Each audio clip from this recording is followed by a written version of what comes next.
Okay, we're live.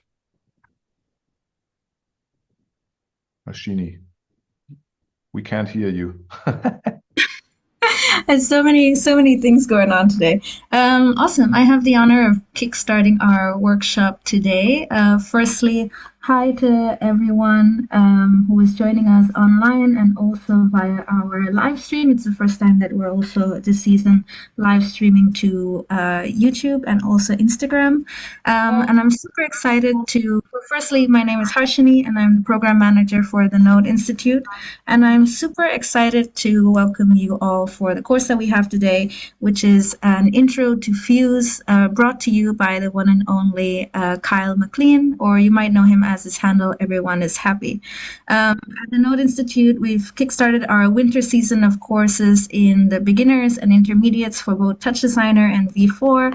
And this is the first course that we're also offering this season that's free and open to all. And it's really part of our motivation to make sure that our courses are accessible for as many people as possible. So I'll end there and and pass the mic on to David to introduce our speaker, our instructor for today.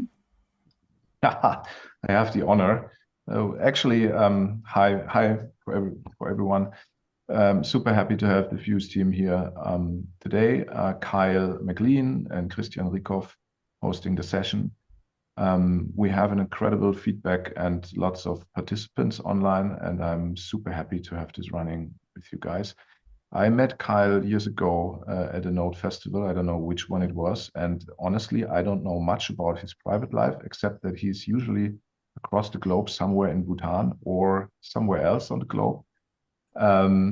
He is one of the core contributors when it comes to GPU programming. And back in the beta times, he has been contributing with instance noodles, one of the successful packages that we were all using back then. And now together with Christian, and he's running the Fuse lab, and with the Fuse lab comes vl.fuse, the to-go standard basically for patching shaders and GPU programming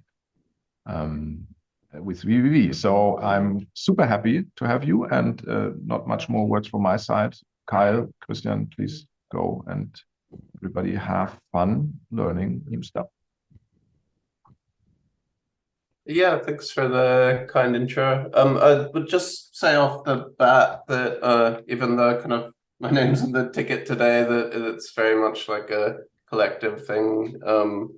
Yeah, Christian Rykoff's been super active with Fuse development, as you all know, and has in particular been really overhauling all of the kind of under the hood systems for the good part of the last year or so, and that's really just coming to fruition now. So we're all like super excited about building cool stuff on top.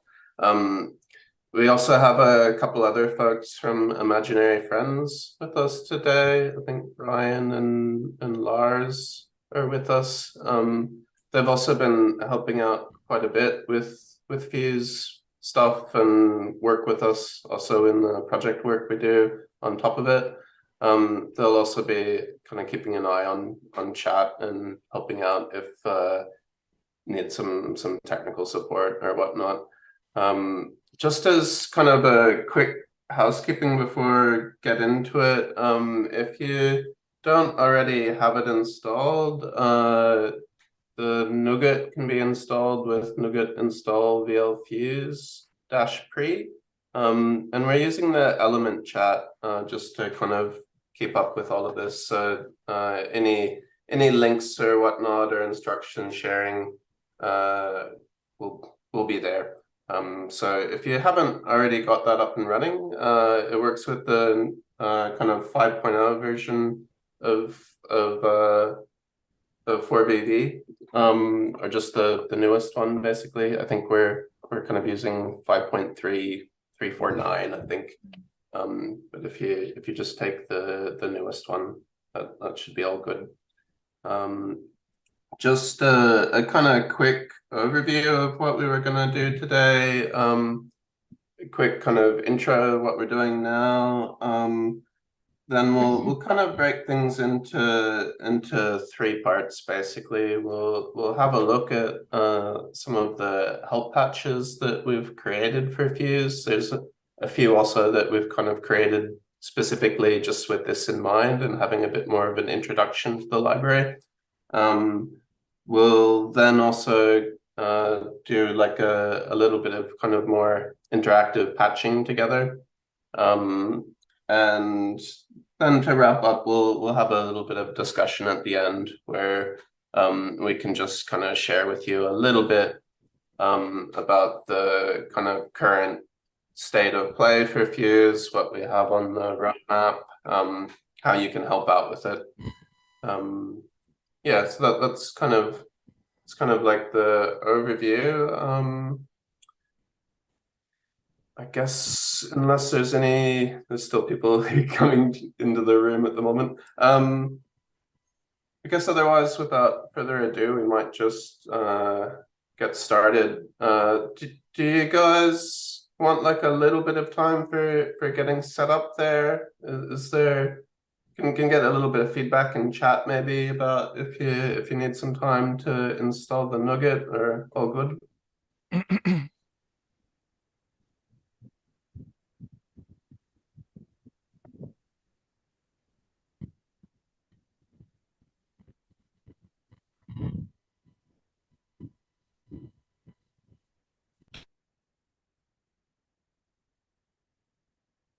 I might just also excuse myself a little bit. It's 3 a.m. here at the moment, so I'm a little bit asleep. And yeah, we've got some really nice help patches to share with you, but I must admit I'm not as prepared as I would like to be. So please do feel free to ask any questions throughout if something doesn't make sense. And also for Christian or any of the rest of the gang that's here, please don't hesitate to jump in with thoughts, suggestions.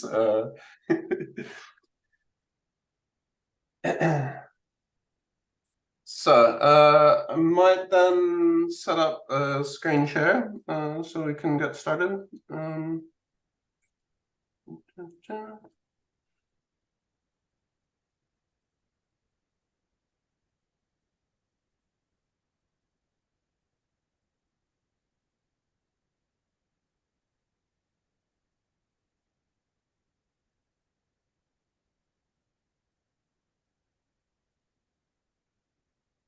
I'll zoom in when we start using this patch, but just for kind of navigation while we're doing this, most of what we'll be looking through today is accessible through the help browser.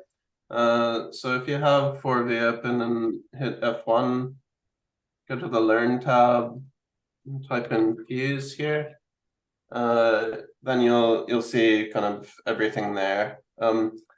We do have it on the to-do list also to use a fancy XML to kind of reorder all of this. One thing I would point out, just the way it is at the moment, it's kind of a little bit random in the order. So we'll kind of jump around a little bit.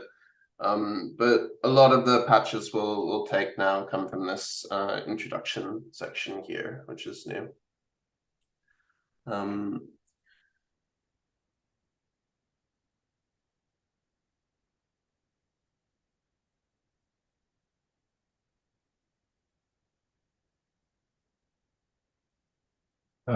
Kyle, maybe for those later in the recording also, maybe show quickly how to install NuGet. Just yep. So it's recorded. So let's go back one step further even, and we can also have a look if you want to install 4V if you haven't.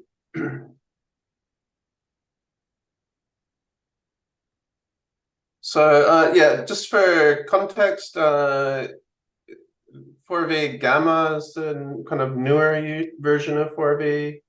Used to be 4V Beta.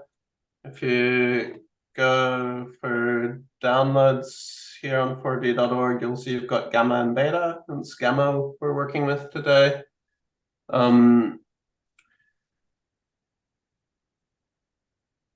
And if you go to downloads, we're actually like on the 5.3 stream at the moment. So I think that's kind of shortly before becoming the official stable version. But for now, for what we're doing, if you go to the preview builds here,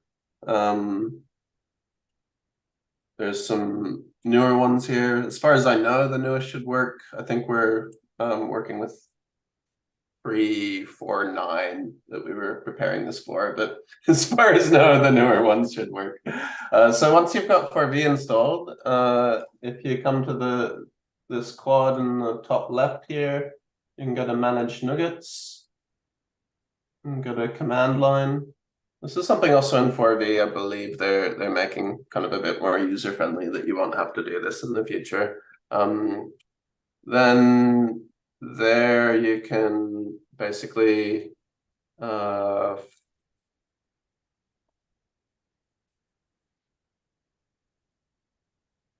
copy this guy in like so.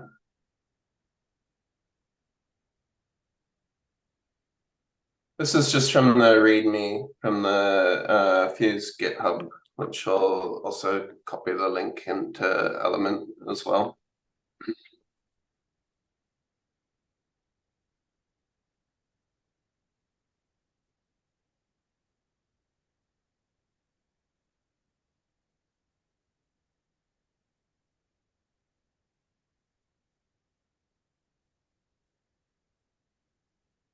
Oh, good. Okay, so generally speaking, if you don't know what shaders are already, they're basically just the code that we write to run on GPUs. And there's some similarities with traditional CPU programming and some large differences as well. In some ways, there's some limitations and things you have to deal with, some kind of technical semantics and stuff.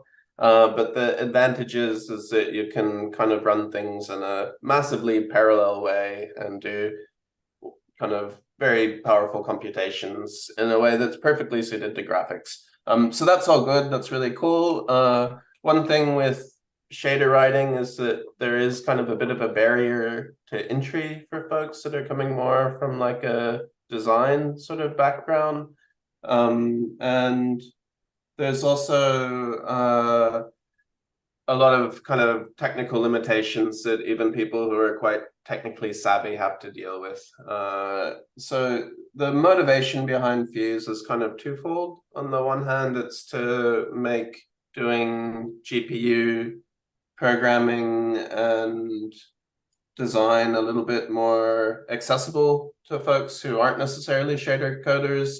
And on the other hand, to provide kind of some power and flexibility even for people who are kind of domain experts. There's a lot of advantages to the way it's set up in the workflow. Just having a quick look in chat here. People are asking if can change the screen resolution.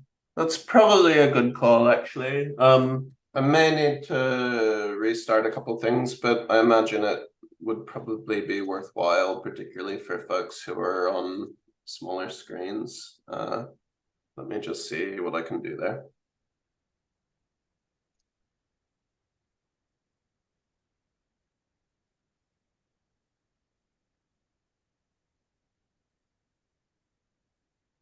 I don't know, Chris, if you want to jump in with any intro or anything, just while I'm messing around with the resolution settings and whatnot.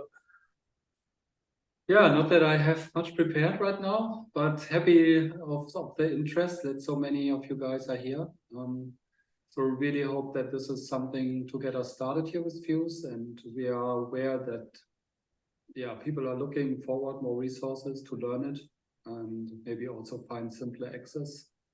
So that's what we are targeting with the next steps now in Fuse.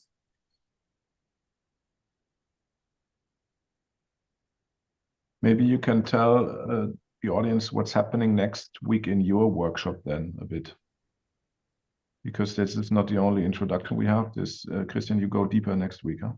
Exactly. So I'm like a kind of in between step. So Kyle is giving the introduction. The week after me, Brian will look into particle systems, and I will look more into technical details, which I have most of the stuff developed, probably most familiar with, and also, yeah, can just go more into details on questions that you have. Yeah, but it will for sure be a bit more nerdy there. Yeah, so be prepared. All right. So looks like Kyle is set up. Yeah, I might also just in the chat drop a link for Node Institute's actually got a whole series of 4V workshops running and cool stuff for other tools as well. But yeah, next week will be another Fuse one, and the week after, as Chris was saying, Brian will do a particle one as well. Okay, I think that should be more readable for folks with a smaller screen. You might have to bear with me as we go, like resizing some patches. We're probably very used to working on 4K. And so one of the challenges with introducing Fuse is that there's actually quite a lot that you can do with it, which I think using it every day, we take it a little bit for granted, but it's very flexible.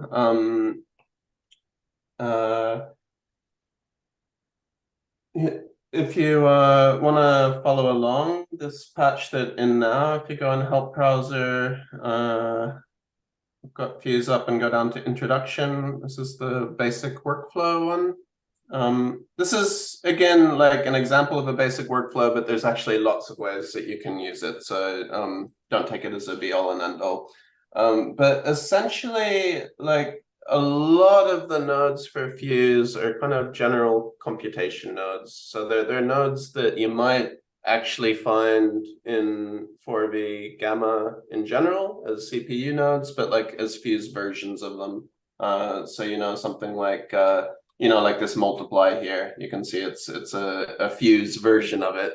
And basically any of those nodes that are Fuse ones, they're all running on the GPU. So like this draw shader graph node is basically just letting us say a bit how we want the points of a mesh to be wrangled, how we want to actually draw the pixels. So it's kind of like a little bit of a lower level one. It's kind of like with classic shader writing, you've got your vertex shaders and your pixel shaders, and it's just a way that you can patch both of those. So I might just bring up the render as well here. So like in this example, what we're doing is actually using this noise node here, which you can see actually kind of provides its own tooltip, and a lot of nodes in Fuse have this kind of feature. You can also, for a lot of them, if you bring up the inspector, you can see kind of what parameters there are as well. But the general gist of this here is that we're using this kind of single noise to both offset the vertices of the geometry and to write to the pixels. You can see the type that comes out of it is a shader node of type something. So here it's a float. You kind of have the other normal types like vectors and floats and things like that, but kind of wrapped as a shader node, which just kind of signifies that it's on the GPU and in the Fuse world. So what we're doing here is taking the position of the mesh and world space.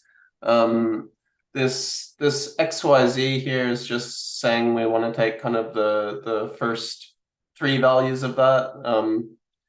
position's actually like a vector 4, but the kind of W value we tend not to worry about too much. It's usually for position, it'd be like, you know, XYZ and a 1 for the W, so we don't have to worry about that. You can play a little bit here with the noise if you just want to see the effect it has. We can put the amplitude up, change the frequency.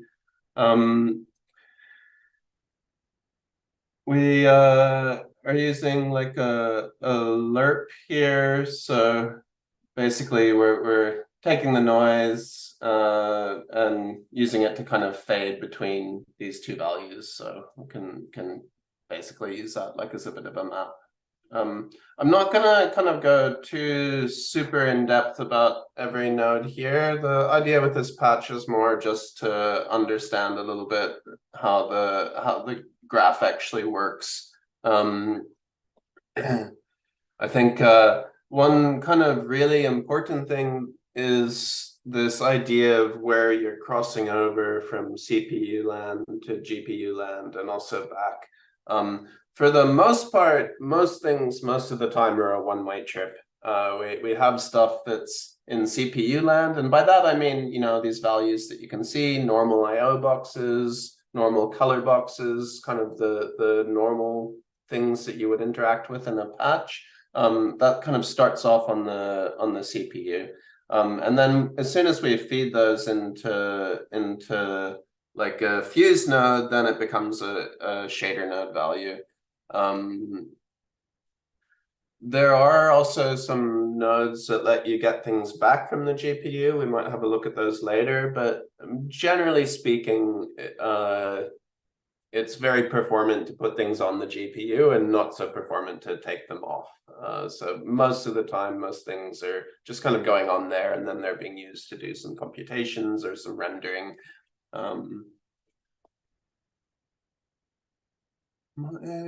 Have a look, actually, there's a patch that I think explains just this a little bit better.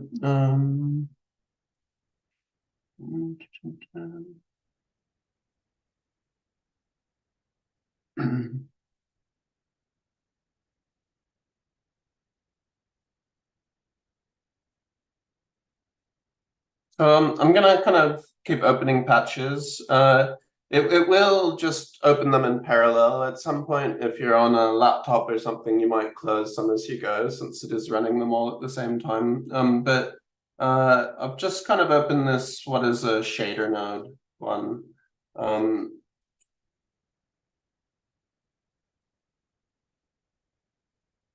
And this is just kind of illustrating what was talking about, that, you know, a lot of these nodes actually basically are doing the same thing, but on the GPU. So, you know, here we're just adding a couple of vectors together. You can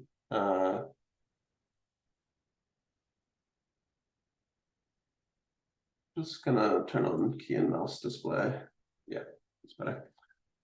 So yeah, I mean, you can see there, it's the same thing. Here we have it represented as just as a color.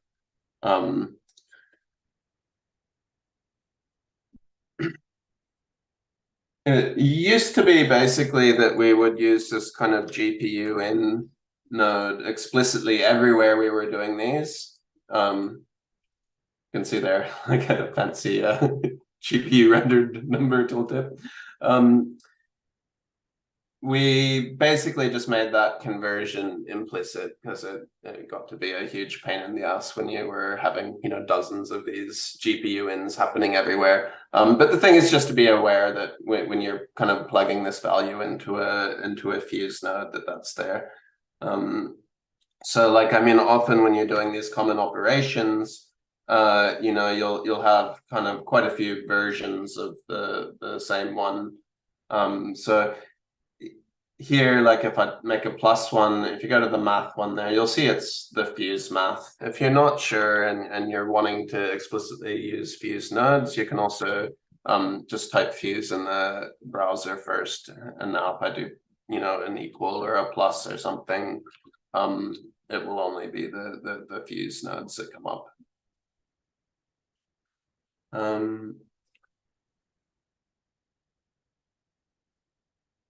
So yeah, I mean, one feature in VL is having these nodes that are generic. So, you know, like if I've got this plus, you can see it's adaptive there and it's grayed out. Until I actually attach something, it's kind of not going to pick which type it's working with. So, you know, you can see now that I've attached this kind of 2D vector. That plus is like, okay, you're giving me 2D vectors, so I'll work with 2D vectors. And it's the same thing with the fuse ones. There's quite a few that are adaptive like that. So it's not until we actually have something attached to it that it will kind of, you can see right now it just says ShaderNode of something, and it won't be until I say like, you know, let's give it an integer, and now it's a ShaderNode of type integer. Yeah.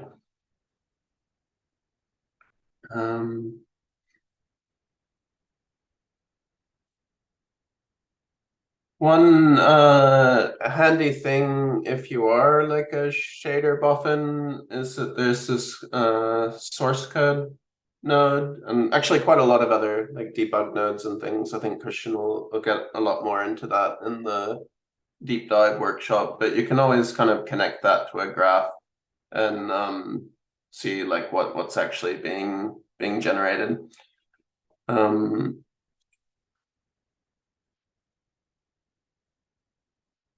This is probably going a little bit over what was just talking about already, but let's just have a quick look over it already, just for clarity.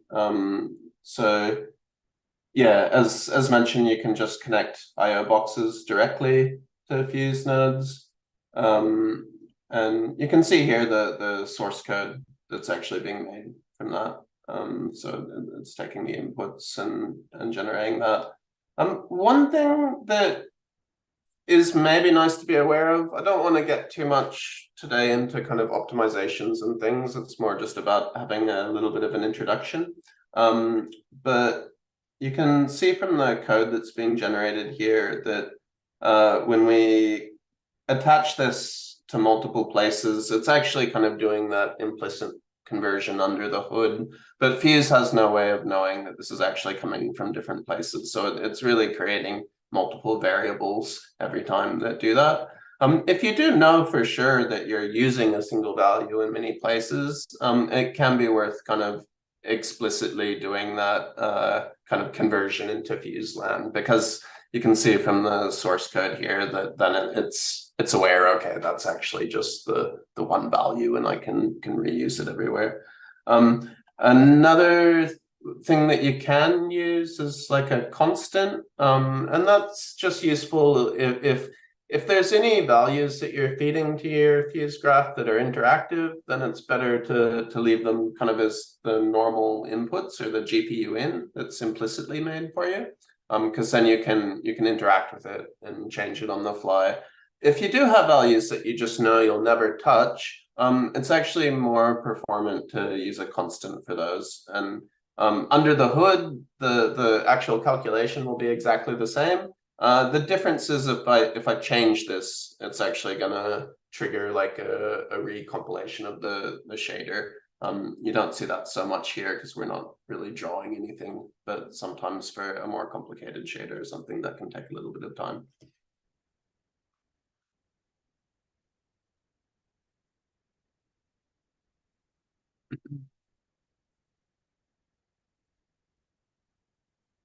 So we might kind of jump into doing some other ones that we can have a look at, maybe some noise and SDF stuff. I think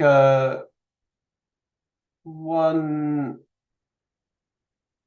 yeah, let's just bear with me a second.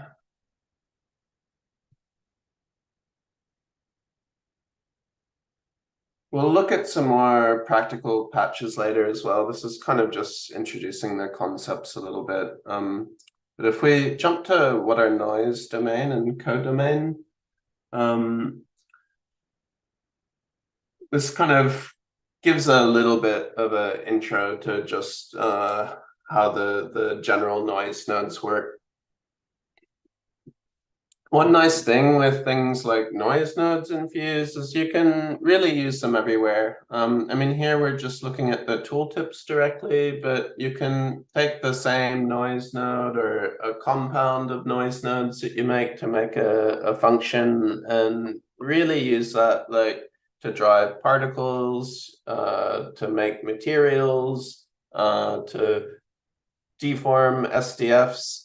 Or even use the same kind of noise function to do like all of those things together. One thing that often confuses people when talk about noise in particular is the dimensionality of the inputs and the outputs. Noise is like super important to computer graphics. It's like often been kind of called like the salt, the salt of computer graphics. So you can use it just about anywhere. But what this patch is really kind of talking about is what the input space and output space of the noise is. So we've got this kind of generic adaptive noise node here that will actually kind of take any dimensionality in and give any dimensionality out for 1, 2, 3, or 4D. But when you do that, it kind of won't do anything until you've actually kind of provided it with the right types and stuff. So for convenience, there's a bunch of noise nodes that are kind of already prepped for you and have some convenience functions. So you can see if I type noise here, I've got like noise 1D, 2D scalar, 2D vector, 3D scalar, 3D vector. 9 times out of 10 when you're using noise, it'll be one of those that you want to use. And basically what's happening there is if we talk about scalar and vector, that's kind of talking about the output of the noise. So like if we take a 3D scalar or a 3D vector, what the 3D is meaning is that noise is in 3D space. So for example, if you have a particle field and you want to add some noise to it, you might use a 3D vector noise. So it's kind of taking positions in 3D space. And then what we get back from it is also a 3D vector. In the case of the scalar ones, what we get back is a single value. So, you know, that might be something that you'd be more likely to use if you're wanting to modulate the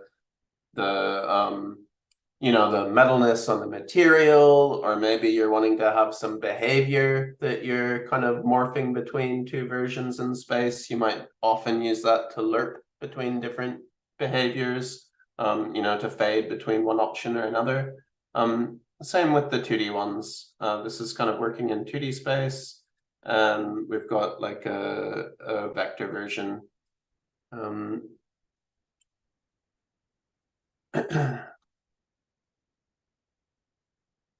Please do feel free to jump in, Chris, with any additional thoughts or suggestions, or even if there's other patches that want to open up.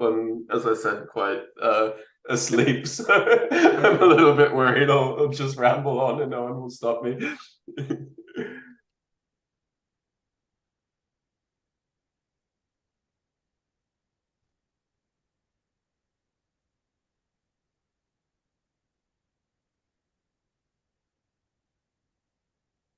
Yes, I mean, one thing to highlight maybe here with the noise is like, makes it really easy to switch those, you know, like usually you have like calculations and shader functions behind it, which you would need to copy and paste or at least make an include or whatever. And in this case, like with the adaptive one, you can just change the input and you get the other function loaded. And I think that's also like one really cool feature of Fuse, that it makes just easier to handle this vast amount of shader snippets. Yeah, because it's like a patch is not necessarily a function. It can be of any size. Yeah, and so it scales in a way better. And I think this is why it's like for a lot of stuff, I would even prefer to code. Yeah, but like with shaders, it just really makes sense to do it like this. And the other thing is also because the graph can be evaluated dynamically. Also, like your shader graph can have can result in different shader code. Yeah, so there can be more inside the graph, and if it's not connected, it doesn't get into the shader. Yeah, and this also makes it like really flexible to put functionality into a node, which just makes sense to put there. And if you're not connected, then it's not taking any performance. Yeah, but it's still in the right place. And yeah, so these are like some background stuff there. Why this concept of patching compute shader stuff is like really, I think, a good way and takes out complexity. Sabrina is asking in chat, why use 2D or 3D scalar rather than a float? So I mean, there is like a float version, which is kind of the 1D. And what that 1D, 2D, 3D is actually talking about is just the input space. I mean, like a 2D scalar or a 3D scalar, they're all, if you look at the output, actually just giving us a float. Same with the 1D. The difference is if we kind of look at the space that it's operating in, and there's a little bit of magic happening under the hood here also. Like it's kind of a bit weird to just put a noise node down there and suddenly have this output kind of magically coming from somewhere. Normally in a patch, we would kind of say, like in this domain thing, what the space actually is. But you can see there, like this, for example, it is a vector too. So you know, if I made like a UV node here,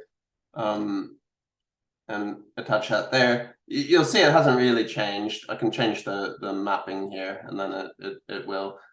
This guy just kind of changes between mapping 0 to 1 or -1 to 1 and doing kind of a bit of flipping that's very common. You know, if I put like a multiply here, so I'll take, this is the input space, and I'll multiply that by something, you can see it's basically kind of scaling the noise. That's actually what the frequency does, incidentally. It's just there because that's a very common thing to have to do. So, I mean, basically this and this are actually giving the same type of value back. It's more just that if you think of like, you know, wanting to cover a grid with noise or color, this is kind of taking into account both axes, like the X and the Y, whereas the 1D is just taking us through a single one.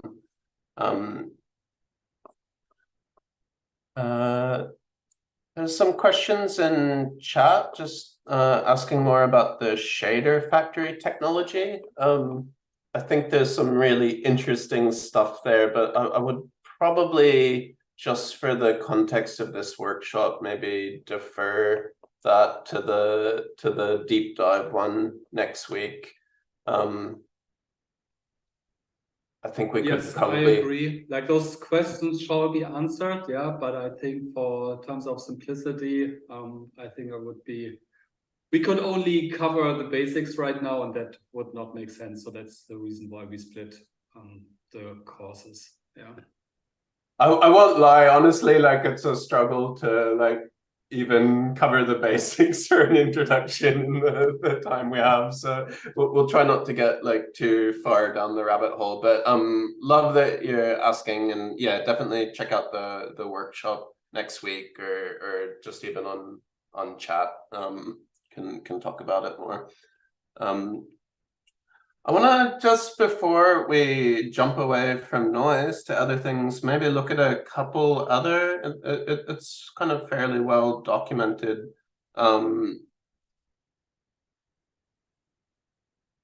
we'll have a look at using noise for domain distortion. So, I mean, you saw before we kind of had like this UV thing. There's a couple other concepts here as well that we'll introduce, but I thought maybe nice to actually seeing it be kind of used first, and we can get into talking about like what a delegate is or things like that. So for spatial functions, a super common technique is to take the domain and warp it with other functions. So when talk about the domain, what we're really just talking about is that input space. So again, like if I take this UV space node, this would be like basically what your UV looks like. UV, if you're not familiar from 3D graphics, it's basically just like if you have a mesh, it's kind of a mapping of if you put a texture on that mesh, where like in the texture you should kind of apply it. So it's really just kind of going like from 0 to 1 in one channel and 0 to 1 in another channel. And that's kind of mapped to red green, which is why it gives that kind of color gradient that's quite familiar. So what we're doing here is if I put the amplitude on this noise down to 0, you can see basically we have a couple nodes that are just making a pattern. And what we're doing is on the domain, which is the input for that, using this domain distortion node. There's some other ways we could go about that. Like, if want to do it without a delegate, which we'll talk about in a sec, I could also say, basically just take this UV space. I want to use that for the noise. And then I want to add the result to that. Yeah.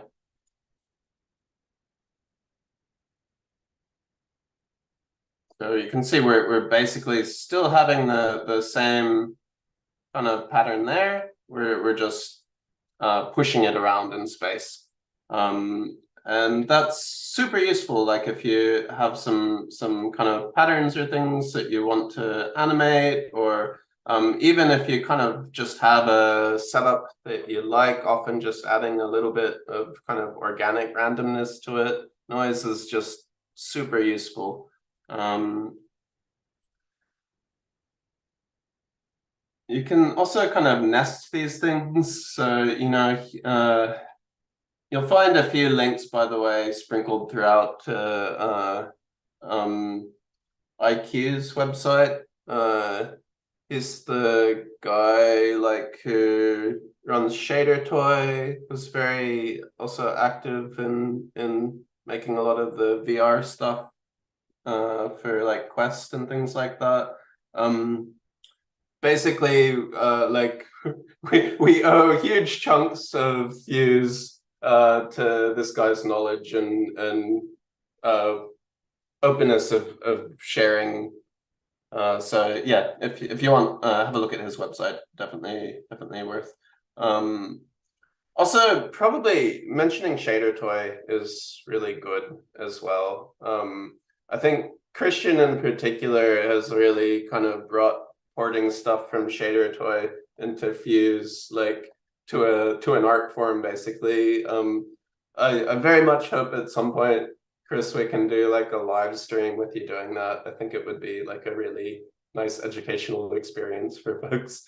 Yeah, one thing though is also that helps, like taking the stuff from ShaderToy into Fuse, it's more like putting it into a node set, because there in ShaderToy, you just see the functions and you do not really see the pattern unless you really know what you are looking at, yeah? And you are like used to reading a noise from just looking to a function, yeah? And like a lot of the wisdom is taking out, but I would say is simplified by putting that into in a flexible node set, yeah? And also what I like here, what you can see is like with the tooltips, you can actually see also in the in-between steps of your calculation, yeah, which is a bit also possible in ShaderToy, but then you will need to output like your value into your window, whatever, to see it. And here, like at any time, mostly you can just click, get a tooltip and see, for example, okay, what is your noise deformation? What is the multiplication doing there? And you understand basically when things go out of hand, yeah, or it helps you to adjust parameters and things like that. And that is really like every little side note, every tooltip that you see there is a little shader itself, yeah? So it's not something random that happens. And that is another advantage of having the shader graph. Like we can take the shader till this point, yeah, parse it, build a valid shader out of it, yeah, and then do something meaningful and represent it, yeah. And in this way, we can take in between steps of our calculation and visualize it, yeah, which really helps a lot to create something more meaningful and understand your shader pipeline.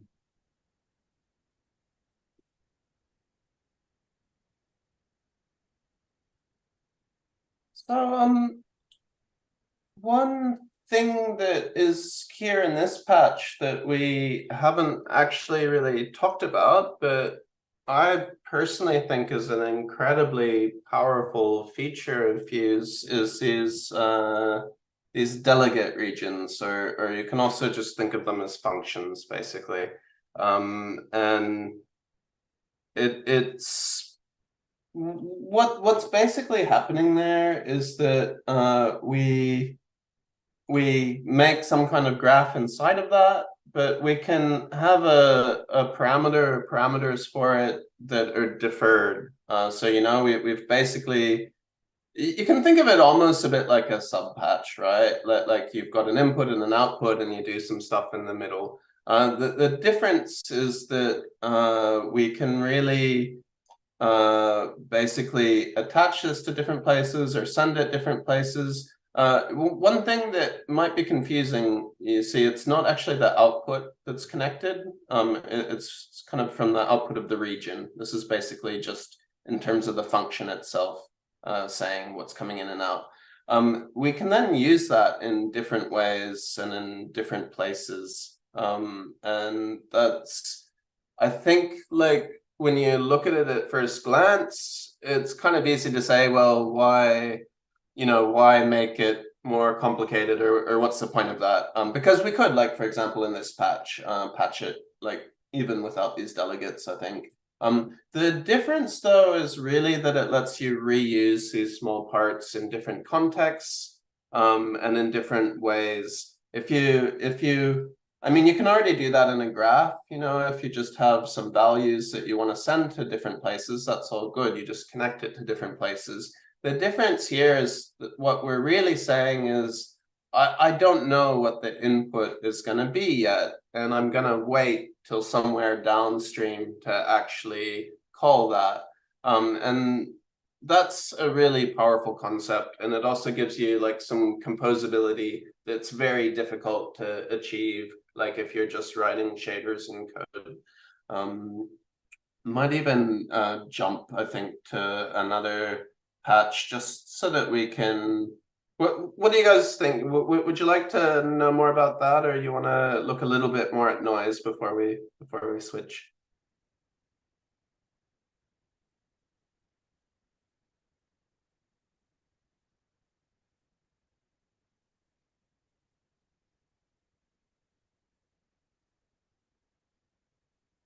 All right, we'll have a look at the functions and maybe come back to noise.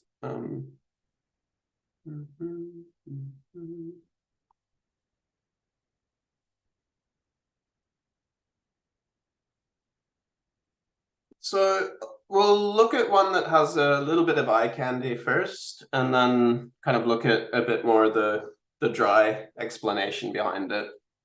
So this one, we won't go super into detail into the actual patching, but this one's a bit more intended to just explain kind of the motivation around it, right? So I think the render for this might be off screen somewhere.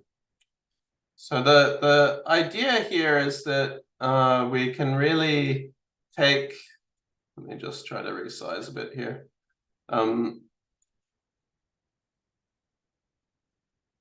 Yeah. So we can really take something like, you know, in this case, it's an SDF.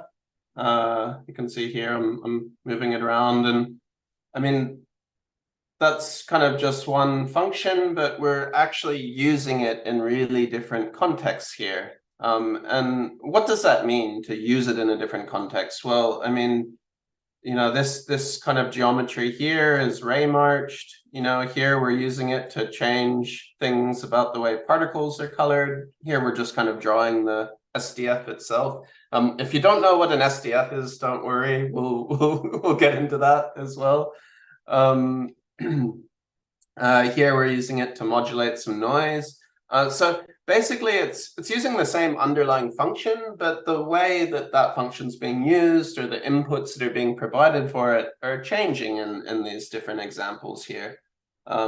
So as we're saying, by using a delegate, we can defer our input to decide to call the same function in different ways in different places. This basically means that we can create a function that takes something as an input and pass it around to use in different contexts. So yeah, as we're saying, this is just kind of reusing. If you want to see any kind of those particular visuals, you can have a look inside there. I won't kind of get super in depth with that right now. I just wanted to kind of get the idea across of that you can use it in different contexts. There's I think another patch here actually that is a little bit more explaining the kind of actual mechanics of that.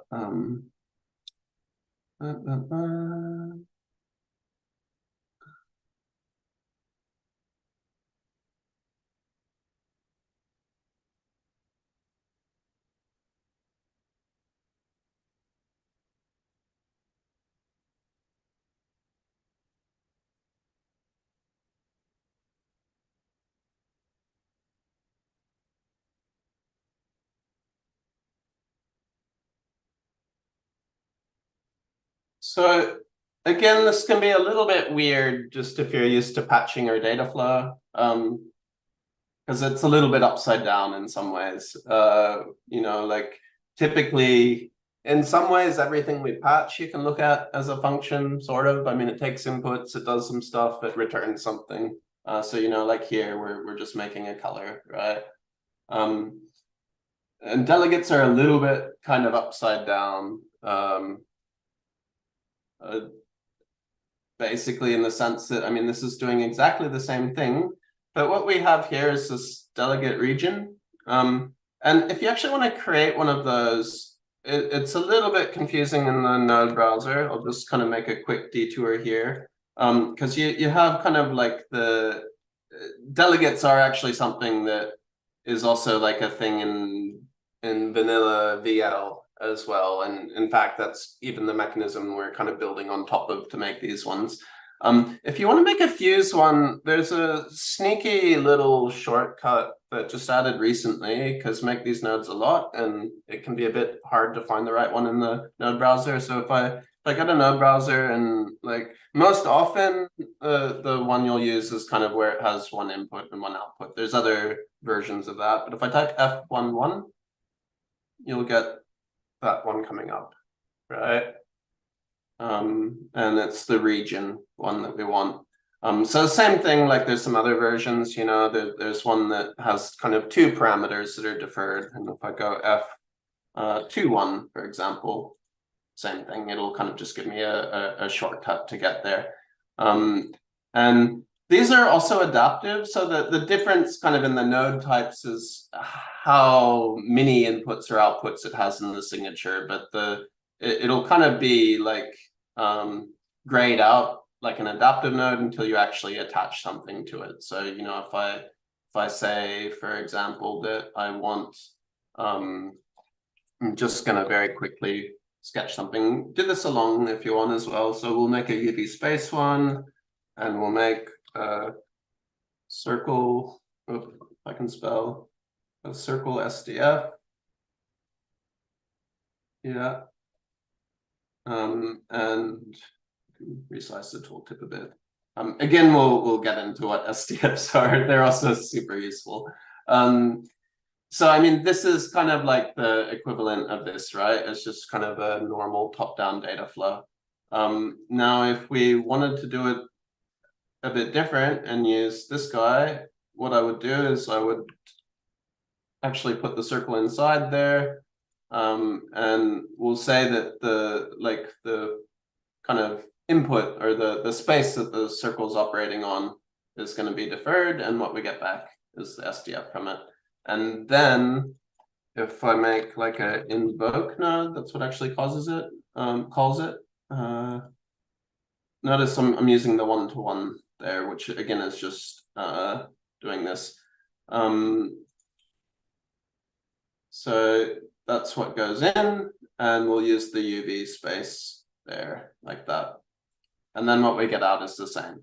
So again, like at first glance, it's like, well, this is much simpler and reads a lot easier than this. And actually, yes, like if that's all you need to do, just do it that way. You don't need to worry about this.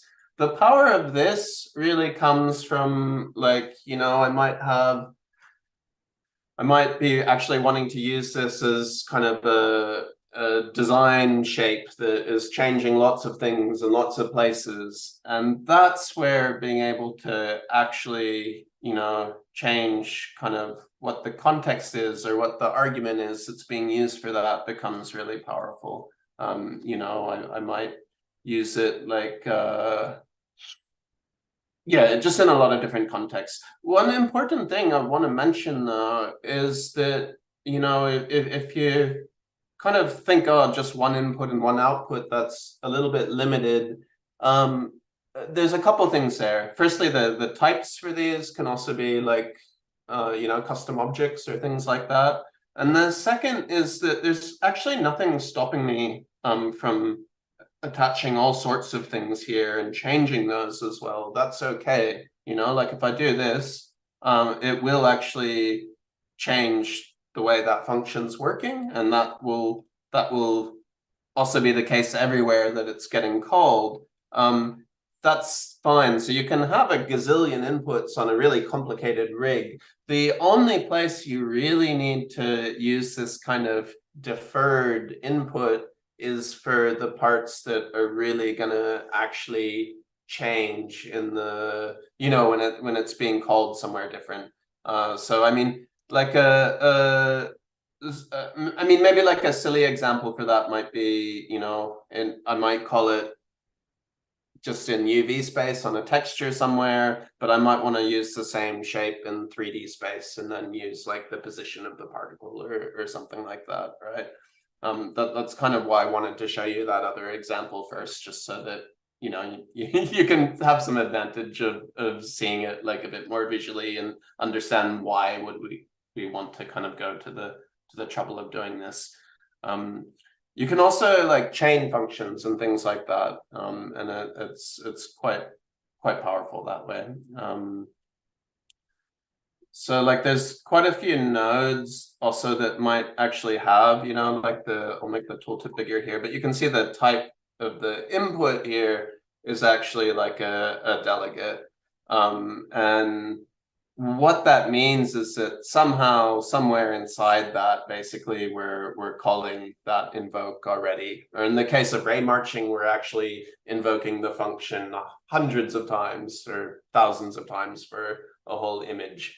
So that's kind of really where using this sort of approach comes to the fore.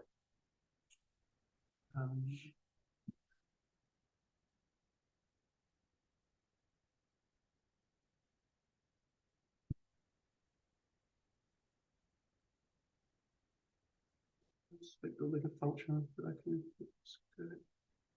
Living Spark says in the chat, I understand that delegates, it's like building a function with a custom input that I can reuse. Correct me if I'm wrong. I think that's basically it. Yep.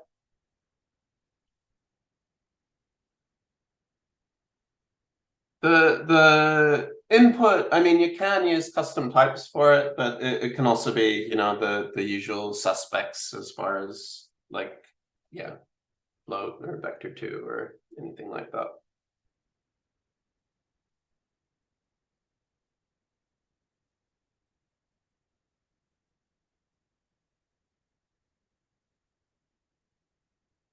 There's a couple other kind of custom regions in Fuse that are quite cool as well. There's like the if region and the for region, which we'd like to look at. But I thought maybe first we could just jump to SDF since we've been talking about them a bit, and they're a bit like noise. They're kind of a bit of a Swiss Army knife that you find, whether you're working in particles or textures or like whatever domain it is, you'll kind of keep seeing them come up again and again.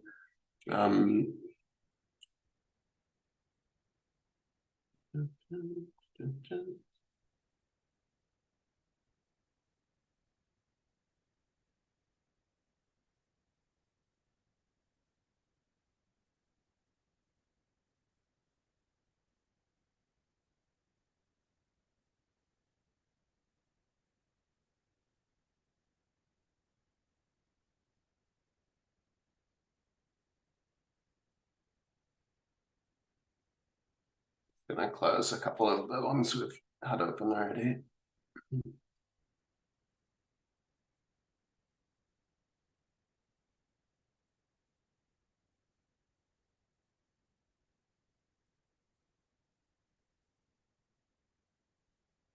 So a signed distance field is a fancy name for a function that describes a surface. In Fuse, we've got kind of 2D SDFs and 3D SDFs, and you'll find that kind of reflected in the Node browser. So like if I go SDF, you'll see you've got like 2D, 3D, and excuse me, some operations.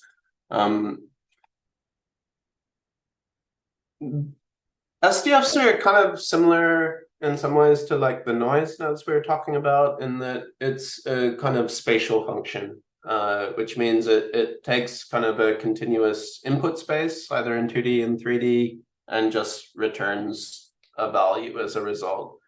So it's kind of broadly speaking a 2D scalar field, or a 3D scalar field, which is just a fancy way of saying it's a value that changes in space.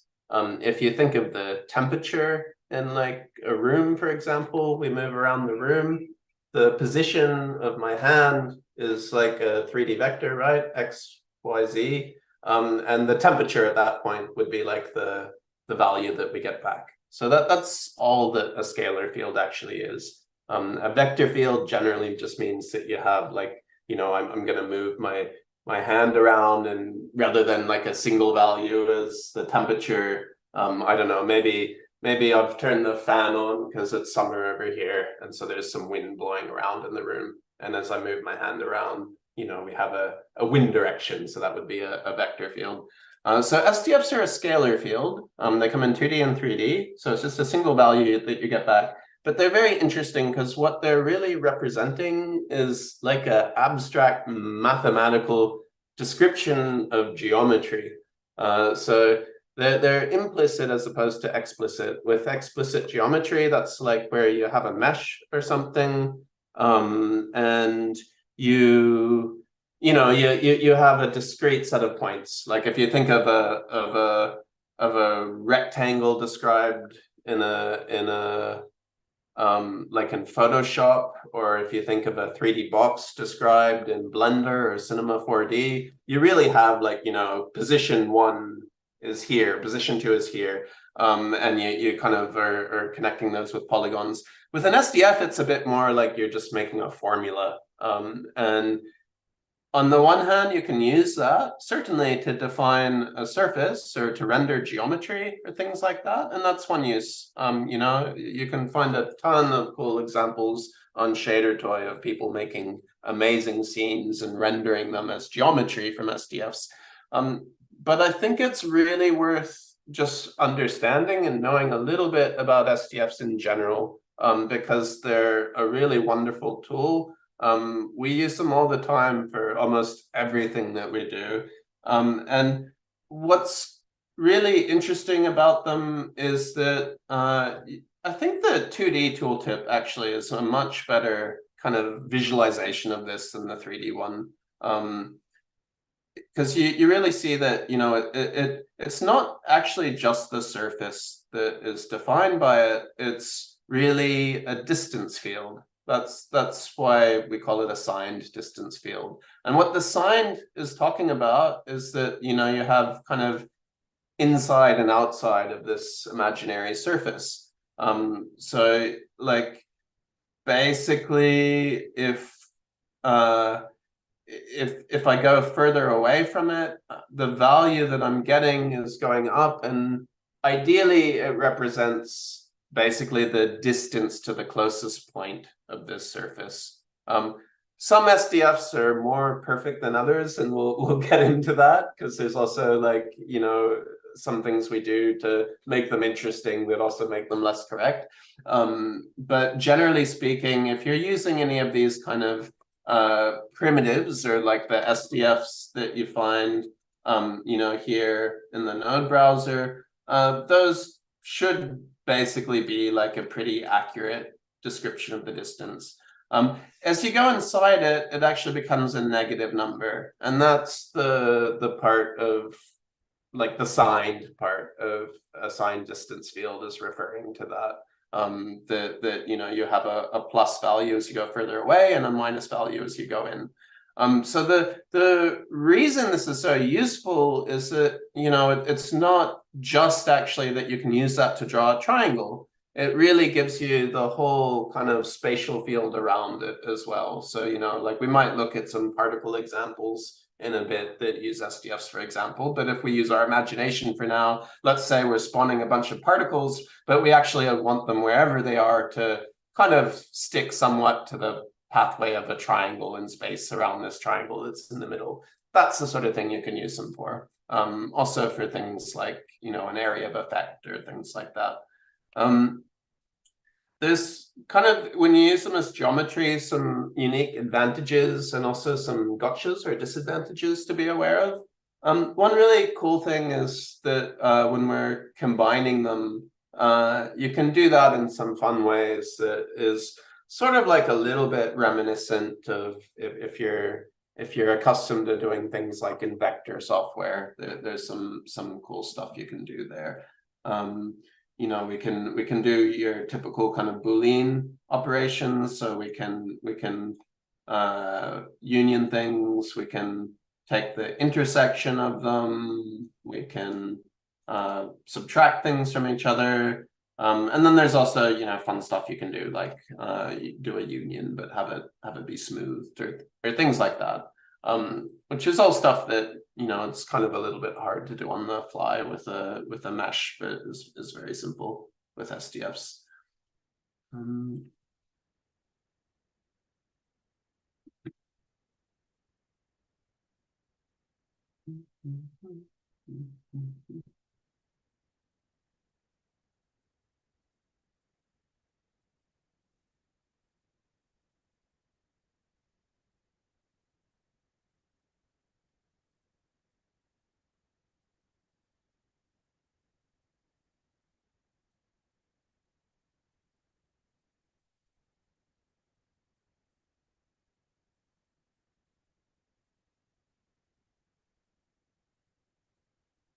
Some of these patches that kind of make very heavy use of tooltips might take a moment, particularly the first time you load them. This one's just the combining SDFs one, and kind of just goes in a little bit more detail, like what I was just showing. You know, you have these different kind of operations you can use. The combine SDF node, because it has like all these different things you can use, it has a couple of general pins. So, you know, combination parameter 1 and 2, which isn't super descriptive, but basically just the point is that, you know, some of these don't actually need any extra controls. Some of them do need, like maybe the first one. You know, you have kind of versions that are the same as those, but just with like a softness value. And then you have some kind of like more crazy ones, or, you know, things like I want to have it do union, but with stairs or something like that.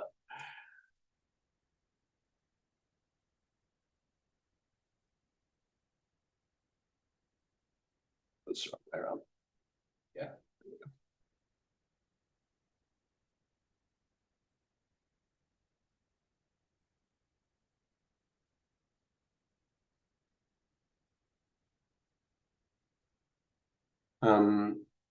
So one thing that would say is that, like, for a lot of this stuff, for getting your head around it, a lot that you do in 2D transfers really well to 3D. And yeah, would highly recommend, if you're just getting your head around SDFs and how to work with them, try some stuff in 2D, even if it's Raymarching that you're interested in, because it transfers very well, but like really understanding what's going on in all these intermediate steps and things is actually just much easier to visualize, and hence much easier to get your head around and understand in 2D.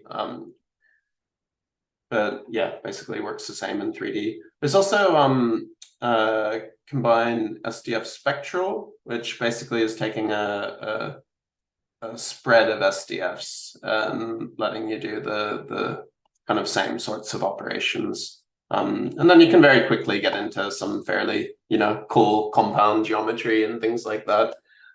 This is probably a good point to point out one of the caveats or drawbacks of SDFs is that, if you had something like a mesh of this, it might be less flexible, but it's also quite clear how it works and it's very performant. SDFs are really good and flexible, but it does kind of, one limitation is that you wouldn't want to make hundreds or thousands of SDFs, because it really does have to calculate each one. And if you're doing something like Raymarching, it's also actually calculating the whole thing even per step of the ray. We'll look at a patch shortly where that will make sense. But yeah, I kind of feel like glossing over a lot quite quickly here, but I'm also aware that there's a lot there, and time's kind of ticking. Maybe this is a good point to check out some of the other regions that we've got.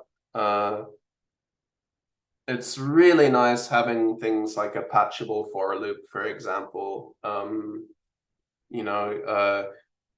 Christian did a really nice job with implementing those, but I remember before we had them, for example, there was such a kind of whole class of algorithms and approaches and things where you would just run into the fact that, oh, well, I have to go back to writing a shader now because I can't patch that. So yeah, it's really worth kind of getting your head around how those work. Let me just go back to the intro part.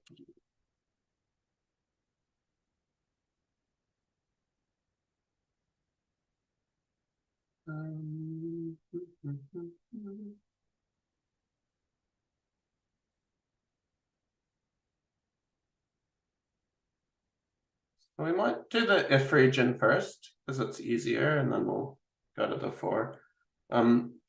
So one thing to be aware of is a lot of stuff with this, you'll have a version of this basically that operates in the fuse land, and a version of it that's kind of more just a standard part of the VL library or language.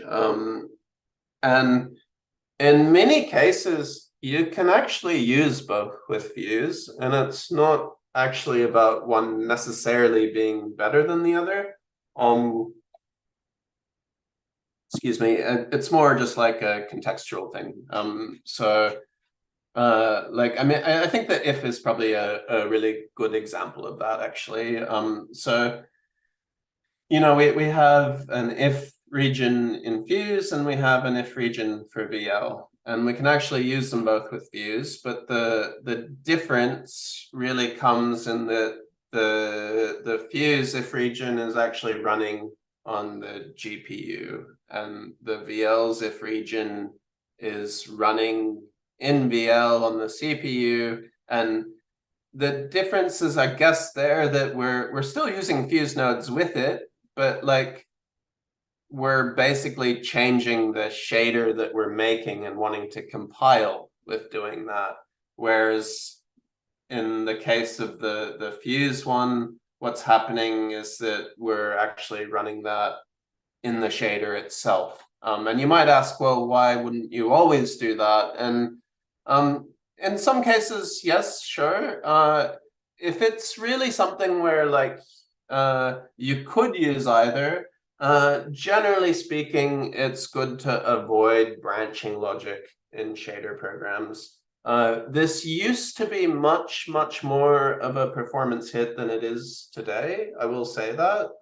There's a lot of like shader knowledge you'll find that is kind of still valid, but that has been, you know, had the benefit of a lot of engineering since kind of, you know, the 90s. And it's definitely still a consideration, but it's, I think, also safe to say that using some branching is not the no-no that it used to be. So definitely, if you can do it, you know, before it's even on the shader, it's worth doing.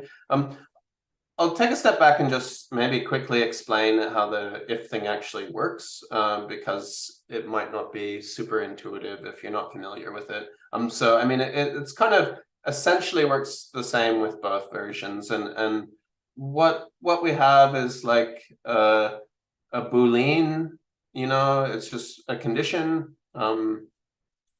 and what it's saying is that if that condition is true, do the stuff inside of this region. That's basically how it works, right?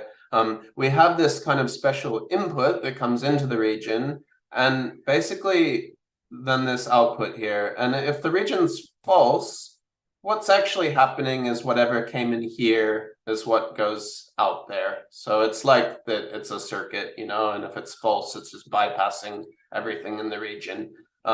If it's true, then it's going to use this one. And sometimes you might actually often, you know, use that in part of that or something like that. That's all good. You can use the original value. But yeah, it's basically just saying only do what's inside of here if needed. On the shader, what we're really talking about is, you know, it's nice there that you can do it on the fly, but often it's basically having to kind of do the computation for both sides of that. And that's the performance hit they talk about. If it's a very expensive thing, then it's something that, you know, you might worry about. More often than not, if you have quite simple calculations there, a modern graphics card doesn't really care. You know, it'll eat simple calculations for breakfast all day, every day. I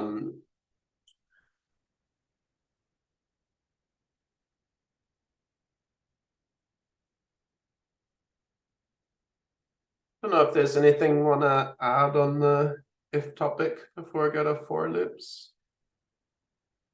Yeah, I guess what you can also imagine is like the VL if kind of like directives also that you would put in shader code, like articulating it more advanced. So you can make different permutations of a shader with the VL if. Yeah, so you could, for example, say, yeah, I want to calculate some extra value.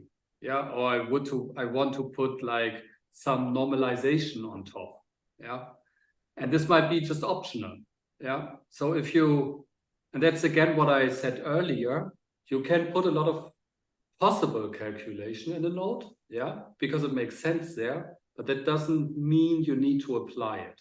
And like an if region there makes sense to apply it. For example, you could say, is the scalar value even connected? So you can check if the value is assigned. And if not, you do not take care of that part of the shader. Yeah. So it's just in the if. And if that is not executed, it's not inside of it. Yeah. And this is another way of thinking of flow. Yeah, that allows you to compile shader like really adaptively for the needs of your application. Yeah, and that is true for other cases as well. So you can use VL in that regard. Also with for each loops and other things, you know, to just adjust them to your needs. And this is like really, I think like a good tandem really there, like VL and Fuse in that regard, yeah, because it's not so easy like with textual like shader programming. Yeah, and this I think really allows now more advanced kind of workflows, but if you know what you're doing, you can do pretty cool stuff with it.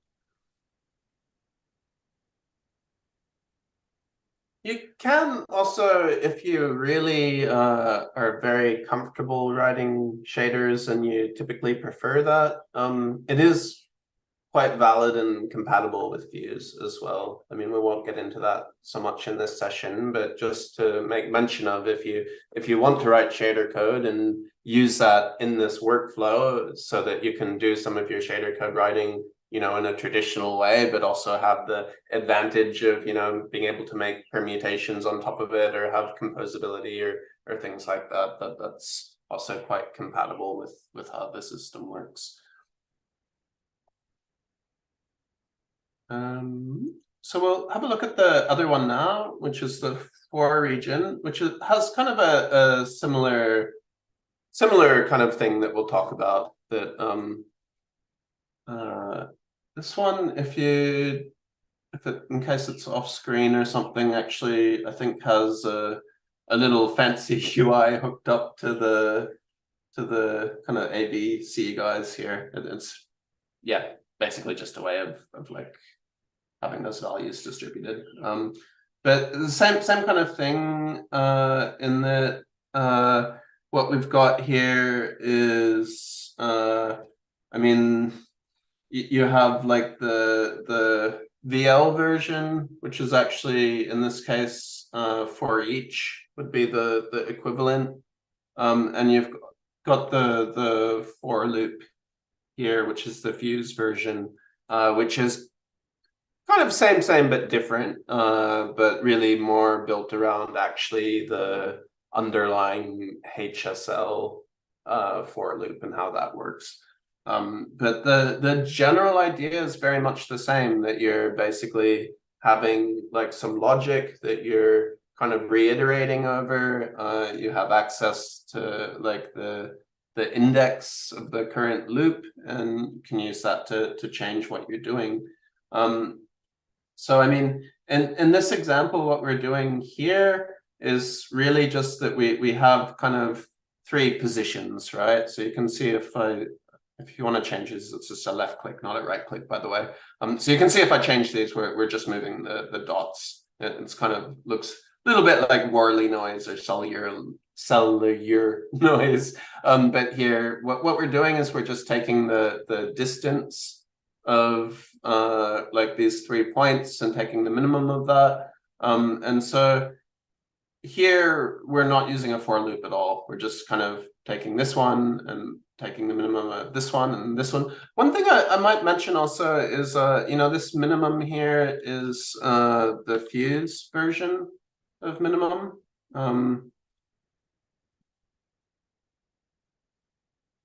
And there's quite a few of these ones that, like the VL version, you can actually adjust the pin count. So, you know, rather than having to do like this kind of thing, if I highlight this guy, I can go Control plus and Control minus, and it just saves having to kind of nest these ones. So this is a fairly simple example, right? Like, I mean, in some ways, we almost don't really need to use a for loop for this, but the point is more just to illustrate the difference. Won't go too deep into the shader code here. It's not kind of really the context of this session, but it's basically just there to show, you know, that there's kind of no for loop in sight in the shader here. Here we're using a for loop, but again, there's no for in the shader here. And the reason for that is that, you know, this is VL's for each, and we're still basically taking like a spread here of the distances, right? And running that kind of distance calculation and the minimum on them. And it gets the same result, right, in all 3 of these. But the difference, what this is doing really is it's saying, I want to write a shader that in my shader code, I'm going to do this, and then I'm going to do this again, and then I'm going to do this again, right? And so like you can really see, and again, don't worry too much about the syntax or anything like that, but I just want to kind of show that, you know, here it's kind of just writing that out again and again. You know, this distance goes like this distance goes like this. And the difference, if we're using kind of a fuse for loop, is then in the shader itself, we'll actually have like a for loop there, right? And here you'll see there's a distance defined, but the way that's working is actually just happening in a loop. And this is a simple example, but you know, you can imagine if you've got kind of more complex things going on or a higher number of elements, then the difference becomes a bit more pronounced. And yeah, again, it's like there might be times where any one of these is kind of a valid approach.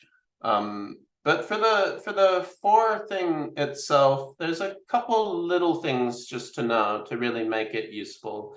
I think the first input here is basically just kind of saying how many loops you want. That's all it is, right? If you have kind of your you know, your classic kind of language style writing where, you know, you have like I equals 0, you know, something should be less than I, you know, I is less than 14, and each time we make I go up, that kind of thing. It's basically, that's kind of the limit, or how many times you want to iterate through the for loop.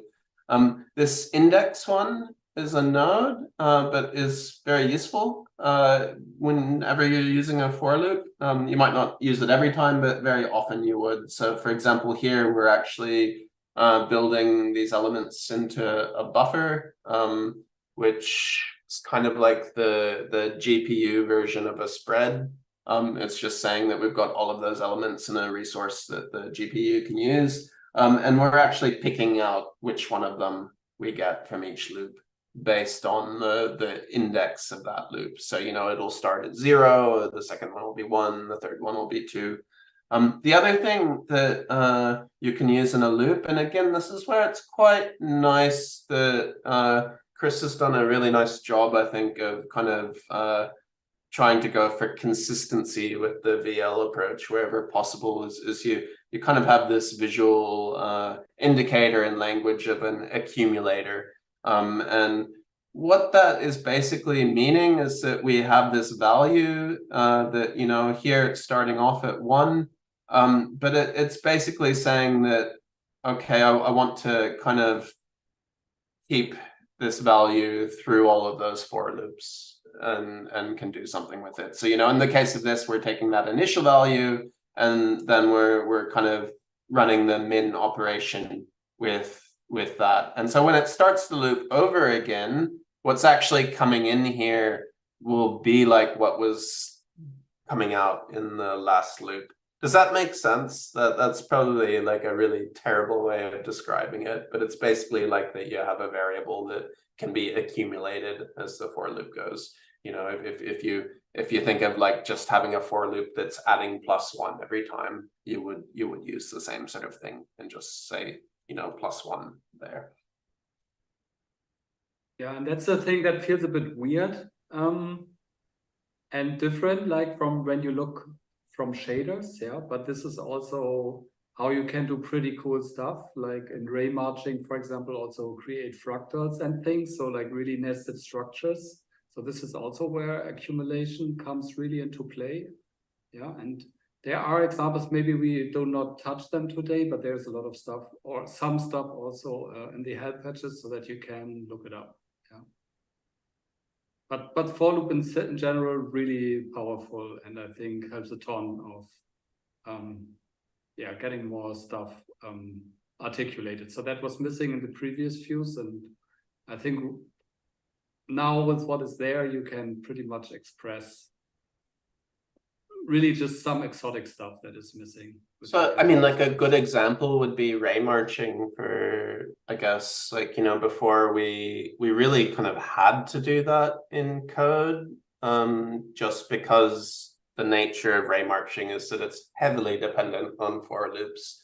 And then like once this was made, you know, now I think the Raymarching is completely patched, which we might even use as a segue to jump over. I think the Raymarching will, under the hood, change quite significantly still, as there was some discussion in chat also about like ray casting, I think, which is a little bit different, but also something that we have in mind and want to kind of make the system a bit flexible so that you can use a lot of the same sort of machinery for both.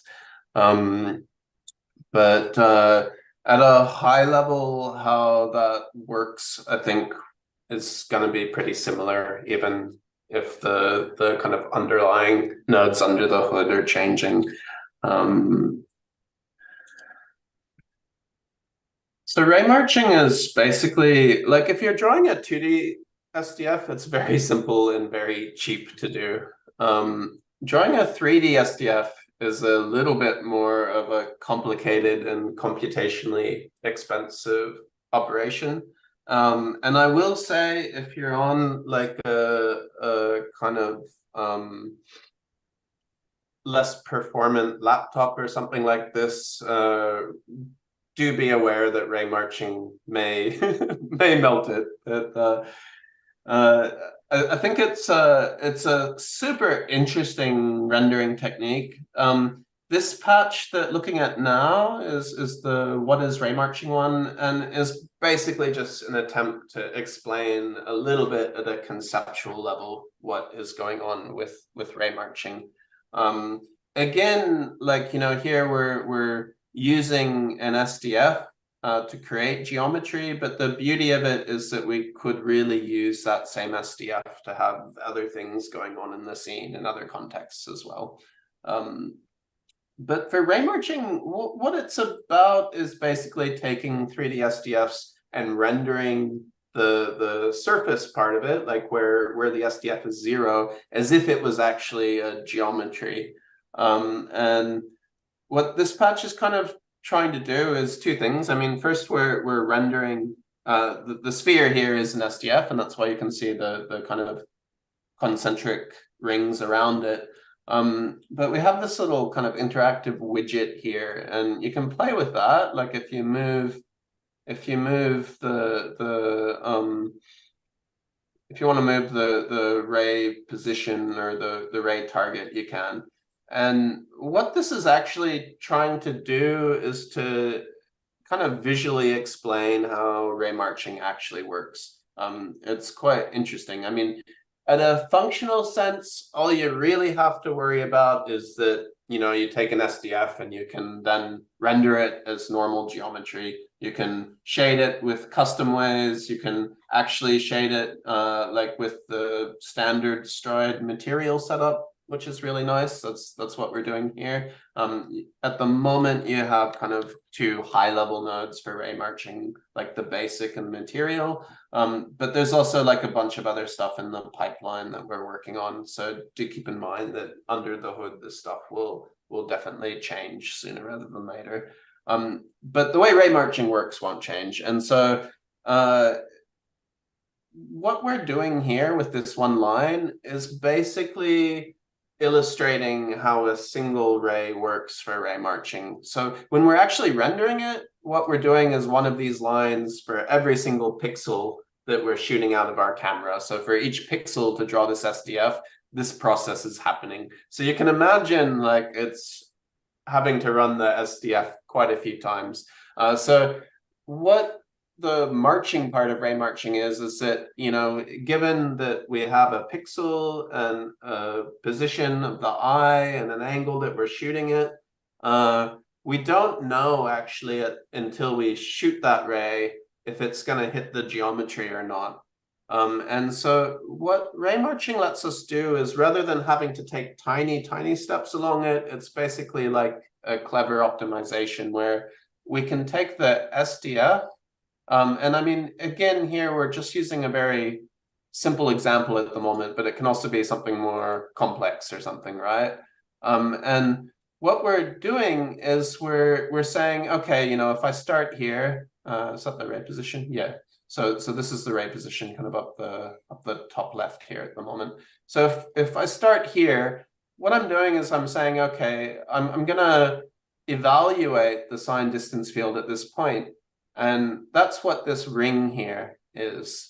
And again, this is kind of only an illustration. You know, the actual Raymarching itself is what's drawing the geometry here, but this is just showing like what a single ray does. So it says, okay, I know that there's no geometry closer to me than this, so it's safe for me to jump all the way to the circumference of that circle. And then you can see as it gets closer, I mean, this ray here, like if we were rendering it, it would not render anything basically because it's a miss, but it has to kind of still take those steps to know that it's not hitting something. So you can see from here, it's saying, okay, now I'm only that far away from the nearest point in the scene. When I say the scene, you know, the SDF might be more things. So like if we look at this, it's got objects in different places and stuff. So you can see as it gets closer, it's having to take more steps because it can't go as far each time. And as it kind of gets further away, those circles get bigger. Generally, you'll have kind of like a maximum number. So like here, for example, we're saying if you've taken 180 steps and you still haven't hit something, we're just going to bail and figure there's nothing there.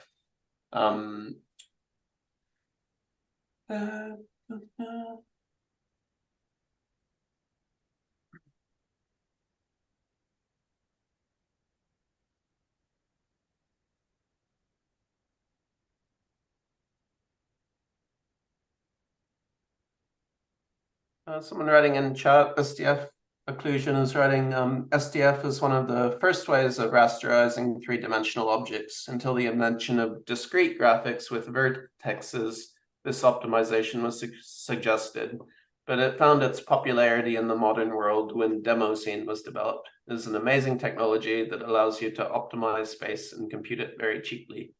Yeah, that's true. It actually goes back like super far. And I think that's kind of like a common theme in computer graphics and actually certainly with a lot of computer technology in general. You see that in AI a lot these days, that, you know, ideas that were actually surfaced decades ago, like being kind of reimagined now that we have like the luxury of so much more compute and stuff. But yeah, definitely also like super connected with Demoscene for sure. Again, if you're keen on Raymarching, ShaderToy is a goldmine, and also like checking out IQ's stuff would be super highly recommended.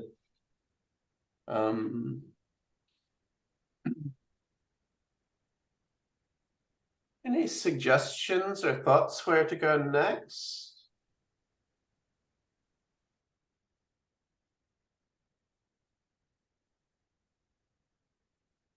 Really touched on compute stuff yet, or particles? That might be good.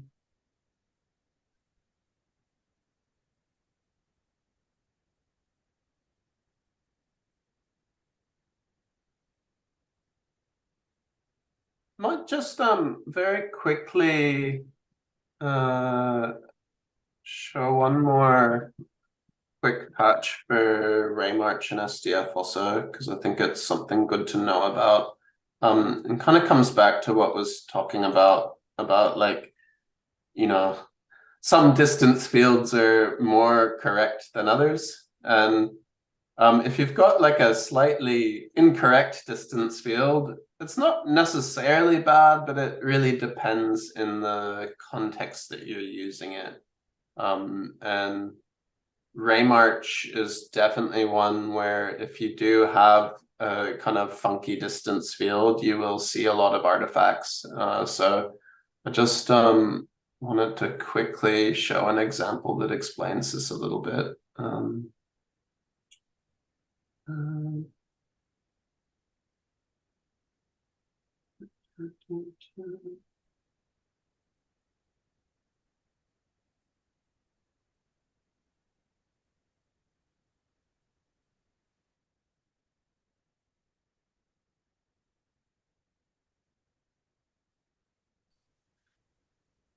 Okay, so this one's under assigned distance fields and debug 3D SDF functions. And this one's just a good kind of illustration of what talking about when we say like if a distance field's correct or not. So as was saying, like if you're just sort of pure SDF functions and combining them, more often than not, your distance field that results from that should be fairly correct. So what the idea is here, we're gonna take some noise, which is just literally random values, and deform the SDF with it. And that's really fun to do. You can make, some very cool like wobbly effects and things. But as you go higher, at some point, you'll start to kind of see like a lot of this this funky artifact kind of stuff, which, if you're going for like a glitch aesthetic or something, that might be fun and cool, but maybe a client wouldn't be super keen on it. So it's just nice to understand like why that's happening and what's going on with that. And basically what that's about is, we're taking what was a correct distance field, and by correct, I mean that the values in that field are actually representing the distance to the surface. And then we're just adding random values to that, which makes it interesting. But the more randomness that we add to that, and it's not even just necessarily about randomness. It could be any arbitrary values that we're adding to it or some way that we're deforming it. It becomes less and less of an accurate estimate of the distance. That's basically the point. And so the Raymarcher is really depending on the information that the SDF is giving it for how it's doing those steps and if it's hit a surface or not and everything like that. And that's basically why you're seeing these kind of artifacts, is that it's just basically its intel is bad at that point, like the distances it's getting are not correct. So what can you do about that? There's a couple things. First, like you can just tone it down a little bit, so if it's the noise isn't as aggressive, then you'll still be able to get away with it. If you really do want to have a bit more though, and you're still having some artifacts, one thing that you can also do is if you take the distance itself and multiply it by an amount. So like, we don't want to put it at 0, but let's say, we'll put it high enough that we see a little bit of breakage. Yeah, so, it's kind of behaving a bit weird now. And what we'll do is just put it down a little bit. So you can see now, maybe it's still slightly, yeah, it might be slightly funky still, but it's a lot better already. What is actually going on there? We're saying to take the distance value, but only multiply it by like 0.8. And so what you can do if you have a dirty distance function is you can multiply it by a number less than 1. If you put that too low, then you'll start to get, other sorts of weirdness happening. And it also makes the Raymarch more expensive to do this as well. Because if you think about it, each step that it's taking, what we're really saying is like those circles from the example we had before are all going to be a little bit smaller. So it's more conservative in terms of how far it'll jump each time. So yeah, just to be aware. The other thing is that there's like a lot of cool operations you can do. I won't go too much into it now, but if you look at like use domain operations here, there's all sorts of cool things you can do with SDFs, like repeating them in infinity and stuff like that. But also to be aware of that sort of stuff does, also create discontinuities and stuff like that. If you're just drawing the triangles, that's fine. If you're, again, whether some of this stuff is going to get in your way or not really depends on the context that you're using it in.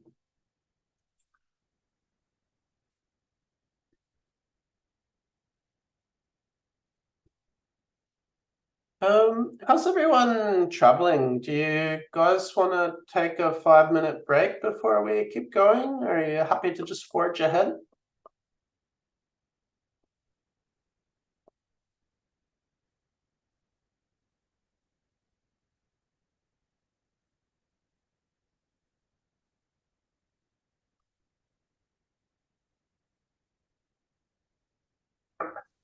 I would prefer a 5-minute break. Yeah, probably a bit of bit of information saturation.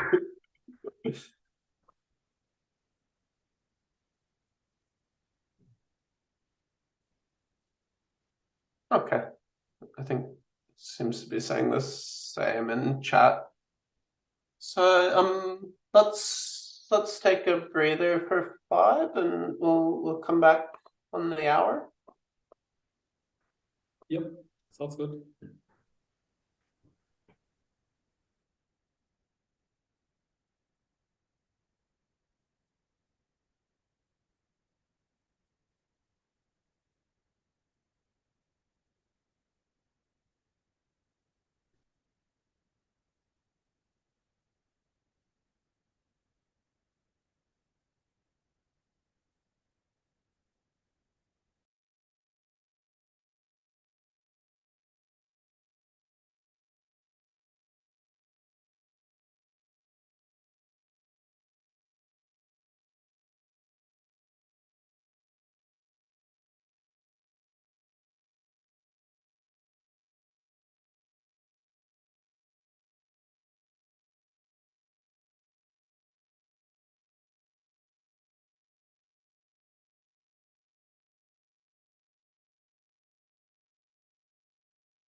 We might pick up again momentarily.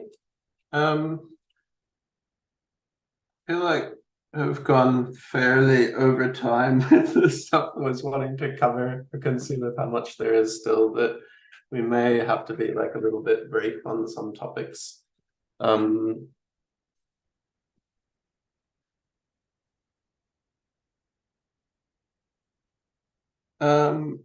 I'd like to probably next, I'd actually like to get into particles, which is a really great use case for Fuse, and I think something that appeals to quite a lot of people to get into it in the first place. We might take a quick detour first through kind of compute and compute system, and then go to particles from there. This will be like a little bit speedy, so please don't feel overwhelmed if there's like some unfamiliar concepts there or something. There's also like a ton more help patches and examples for this sort of stuff, and can always also ping us if you have other questions. But I might just make that disclaimer that this will kind of probably cover a fairly wide gamut fairly quickly. So I think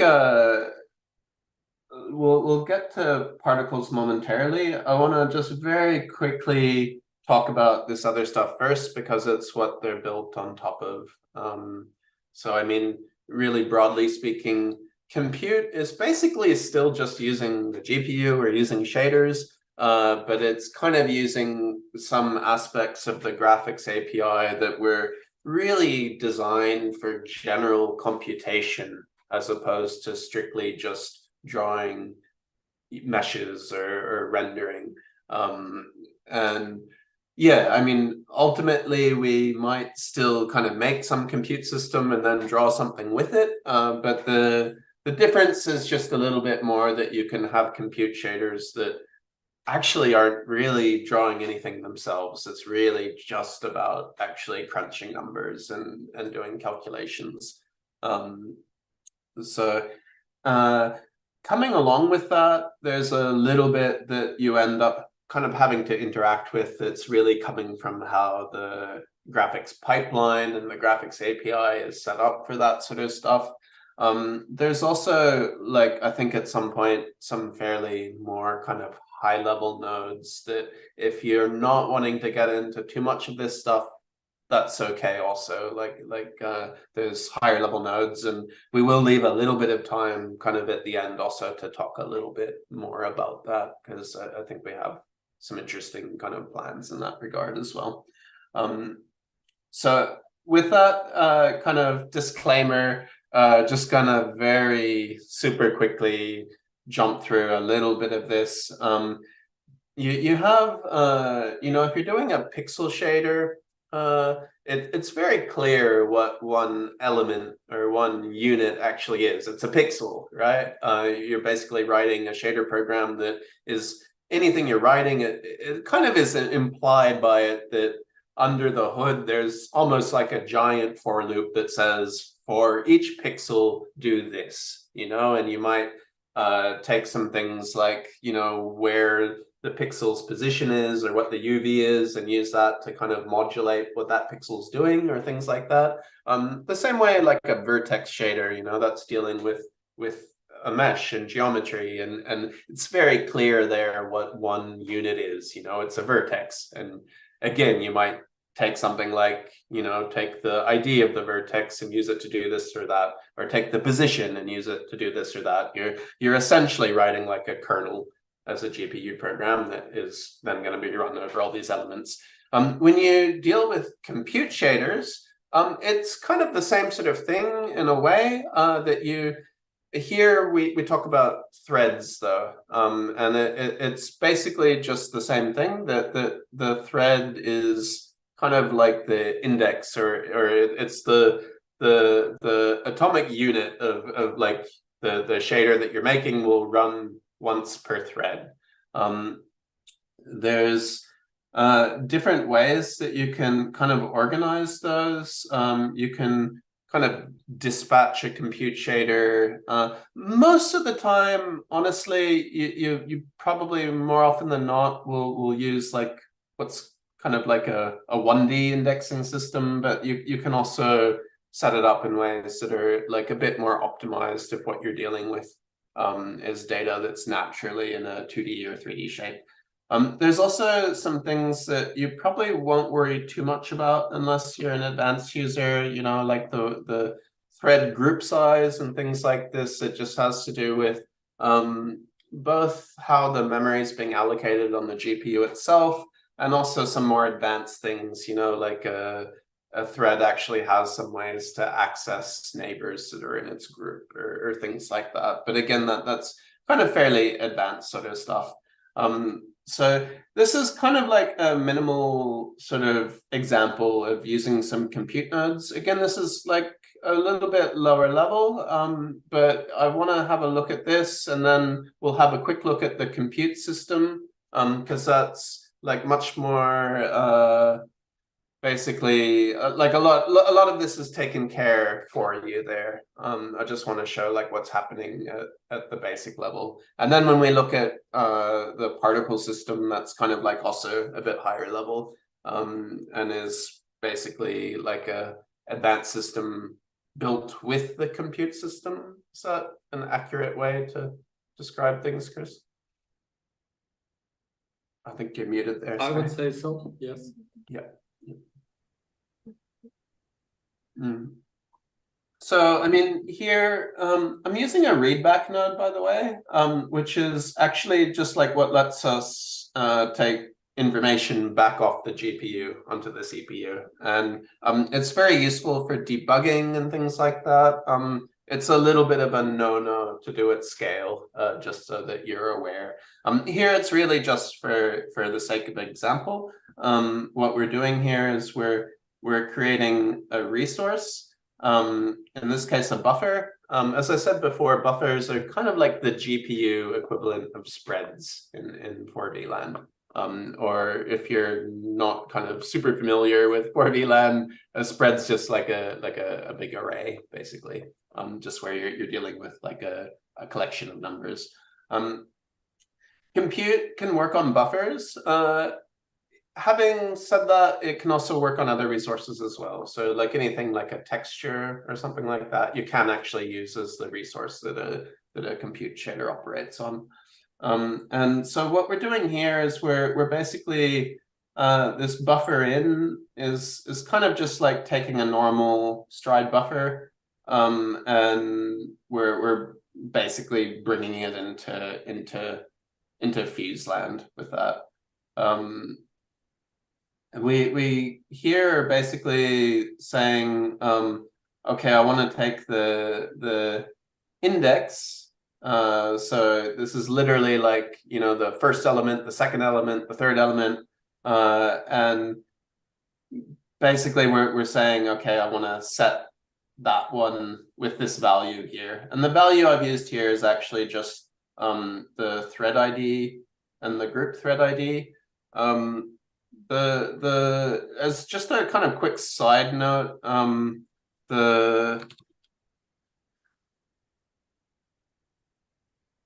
kind of nomenclature for the swizzling in Fuse is not actually standard, but I think we've kind of grown to really love it.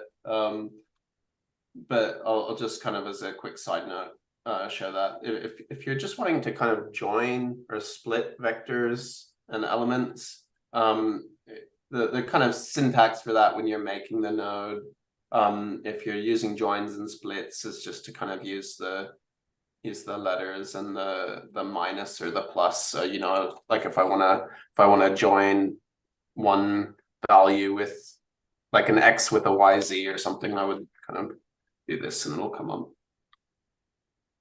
Yeah. Just as a quick side note, because that's not necessarily intuitive and something that you use a lot. So that's what's happening here. Basically, I've made this buffer that is a buffer of int2. So each element of it has just 2 integers. And just using it to show, I mean, we could set any arbitrary value here, right? And you can see it's kind of changing there, like what's coming out from the computation. But here, just as an example, I've set the thread group size very low, just so we can see it repeating here. Normally that would be much higher, just as a optimization sort of thing. But so the first value is just kind of literally like the thread ID. So, that's just going to count up to, I mean, here we're only making 16 values, which, normally a compute shader, you'd probably be using a lot more, but it's also valid. Sometimes you might actually have a fairly small dispatch or even a single value or something. So because we've set the thread size to 4 here, you can see the thread ID. That's just kind of the ID inside of the thread group. There's other semantics we could use there as well, like which group it is or something like that. But you can see if I change this to 8, for example, then we'll just have that kind of go twice. That can be quite useful if you're, if you imagine some things where like you actually want this to represent a data structure in each group. If you're doing things like cloth or things like springs, that's where that stuff really becomes super useful. Again, just gonna kind of breeze through this though, and we'll jump over to compute system.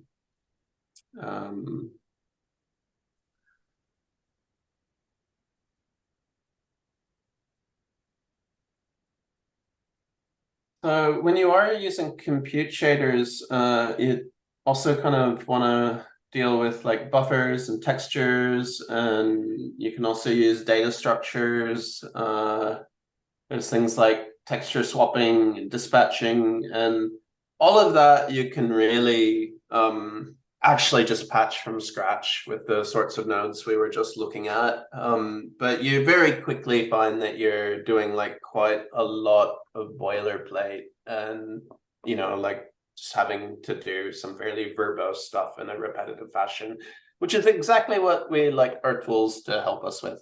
So that's kind of like, I guess you could say the motivation behind the compute system, I guess, is that it just really helps with all of this sort of stuff. So one kind of really useful thing that you can do in it is this idea of attributes. And you'll see when we go look at particles that this stuff is really heavily used. This is just to give like a little bit of background there. And I promise we'll look at some fun particle systems shortly. But I think even in this one, we can see it like some output already. But,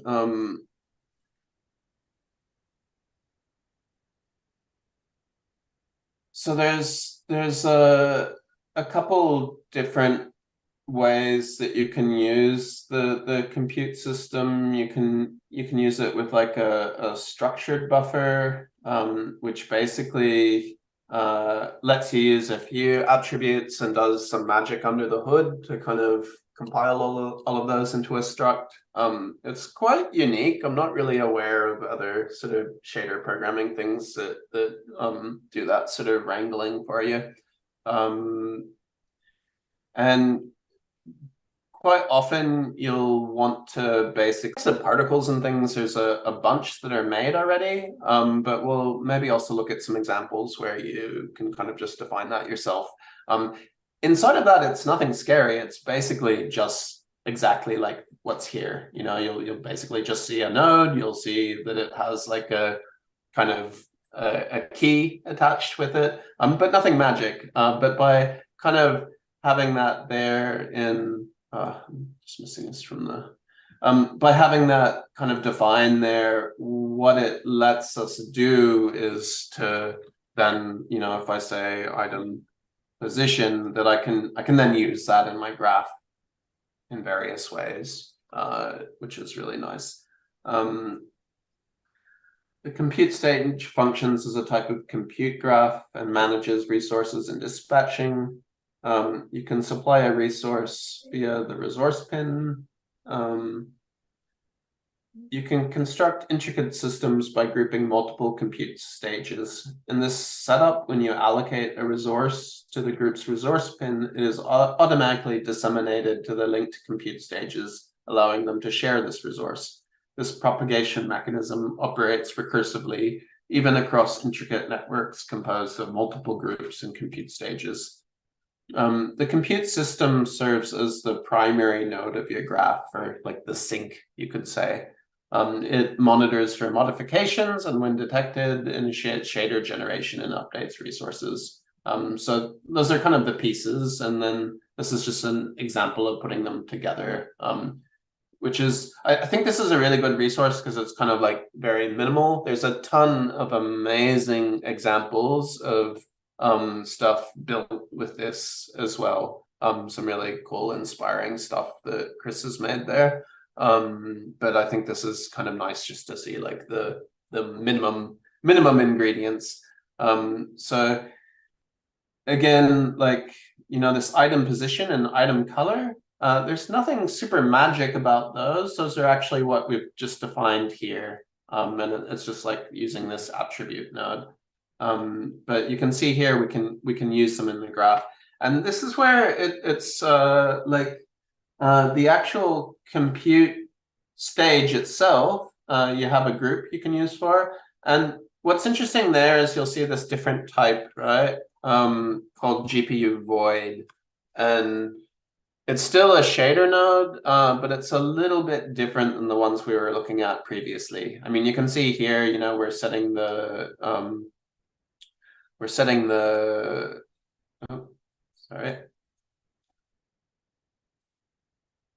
the colors, for example, here. And I mean, the actual color at that point is a vector 4, and that makes sense, you know, that maps to color. But what we're actually doing here is, you know, we're saying, okay, take the item color attribute and we'll set it. And so I'm putting that value, so you can see the set node has like the target and the source. So the target is basically the attribute that we want to modify. And we're hooking up the color to it there. And then what's coming out there is GPU void, which basically just means that at that point, it's not representing a value the same way as it is here. And that might seem slightly unintuitive at first, but the reason for that is because what we're actually connecting it to is this compute graph, right? And under the hood, it's taking care of all of that marshalling and boilerplate and whatnot. So the system scans all the shader graphs connected to compute stages to find all attributes, but then adds those attributes to the compute resources assigned to the compute stages. Once this is done, all compute resources are set up and buffers and textures for those attributes can be made. For a structured buffer resource, the system creates a struct with all the attributes and their data types. Using this struct, a compute buffer is made. The compute stage manages reading from and writing to this buffer. It modifies the shader graph and gives you your attribute and makes sure your attributes are used correctly, ensuring they're read from and written to the buffer. In this example, the attributes item position and item color are also shown in the resource tooltip. So you can see from the kind of structured resource here, if we look in there, it's actually listing kind of how many elements there are and also what attributes we're actually using. And again, there's nothing magic about these. We could kind of make some other arbitrary ones as we define these and hook them up, and then they would just kind of automatically be added there. So one thing we are doing here is where you might be wondering, okay, that's great, we've got all of this, but like what's actually drawing that there? And so, I mean, we've got this resource here that is kind of going into a pad, which is then being kind of reused down here. So one very nice thing about this setup is that there's a very kind of clear decoupling between all the computation that you want to do. You know, you might also do some very fancy simulation or logics here, but that's quite cleanly separated from then how you're actually wanting to go about rendering it. Obviously, you can design things where that's, you know, quite intertwined and integrated and things, but it's really a nice kind of feature of this, that you have quite a bit of independence from the logic and simulation part of it and the drawing part. I don't know, Chris, if you want to just talk over this part a little bit. My voice is actually starting to break up a little bit.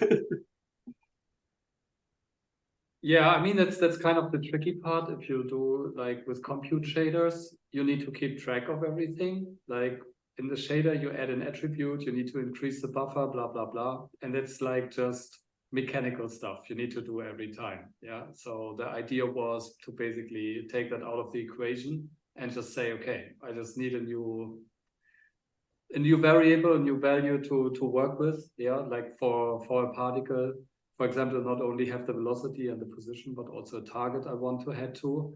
And you just connect it and it's there. And you do not need to increase the buffer. It's done for you. Yeah. And the shaders are adjusted and all of that. And so in that regard, it's not only like the patching of shaders and stuff in general, but also the resource management on top. Yeah.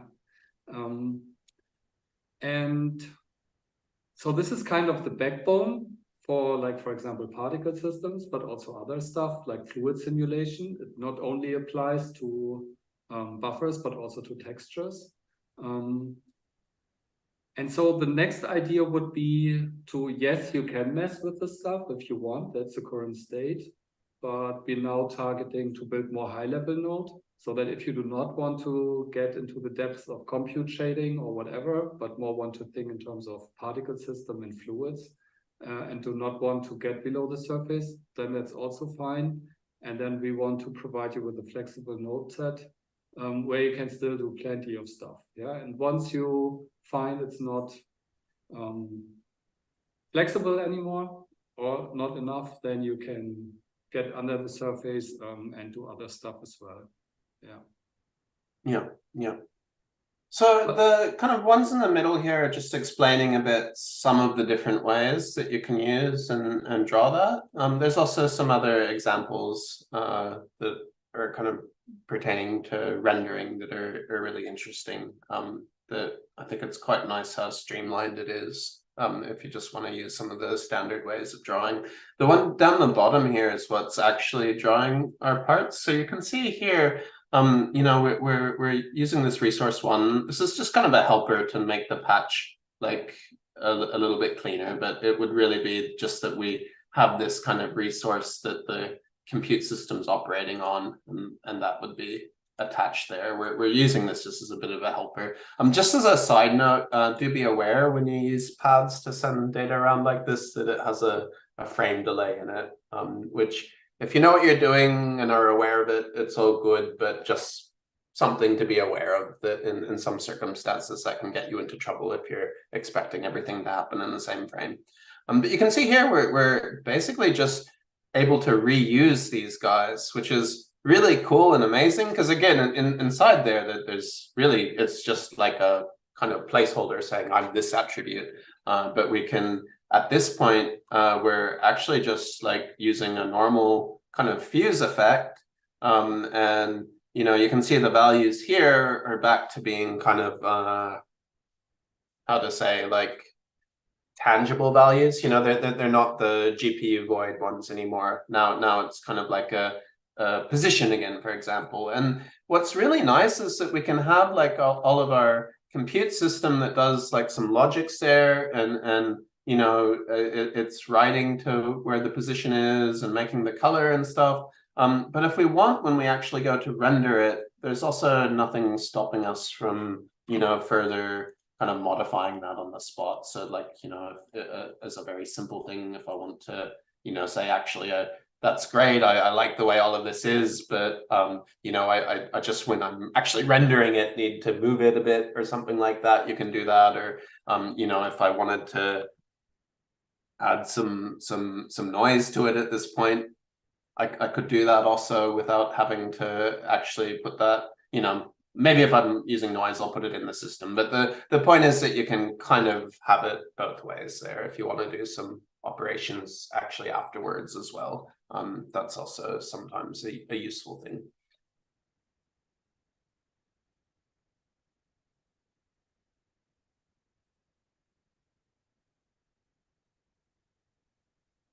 I think we're actually kind of lacking a really nice intro patch for particles.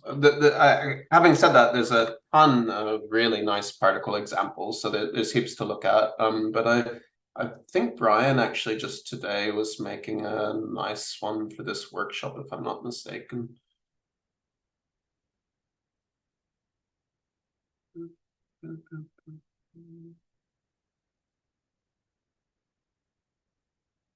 Forgive my endless scrolling. I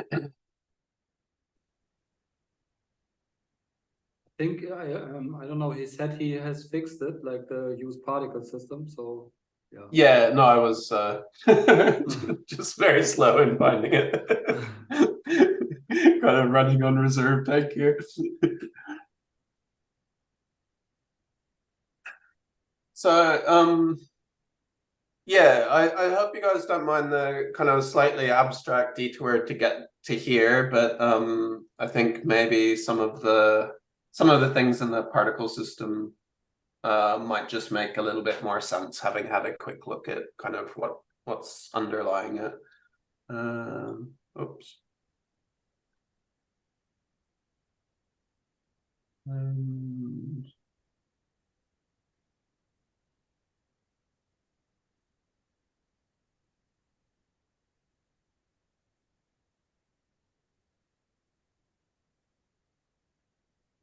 Paused.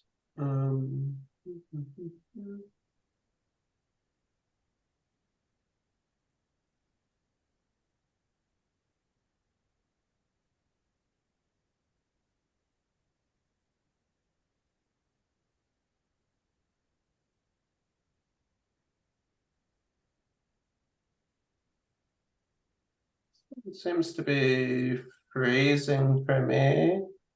Is it working for you guys?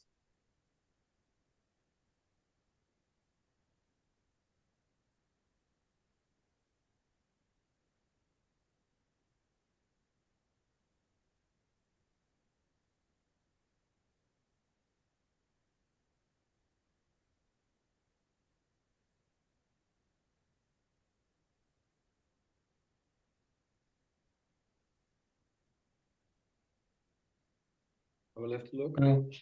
Jump to another patch if need to.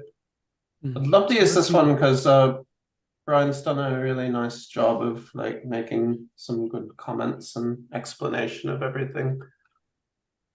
Is it working for you, Brian? Yep, it's working here. Maybe if it's just me, we could just switch screen share.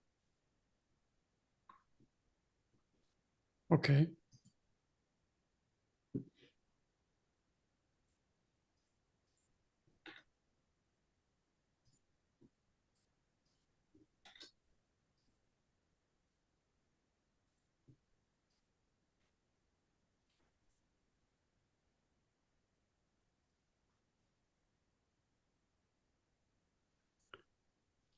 Yeah, it's working here as well. Is there maybe just the renderer hidden?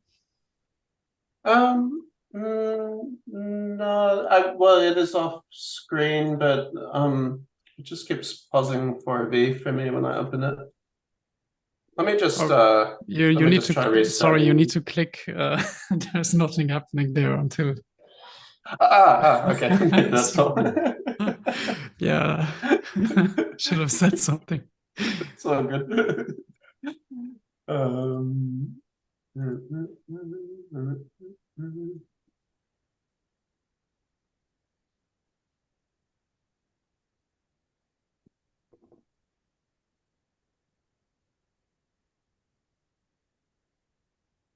Right, just launching for the again. Play the technical difficulties music.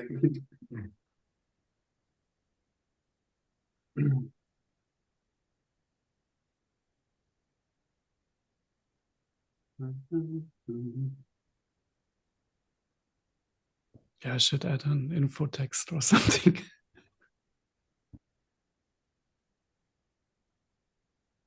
Yep, all good.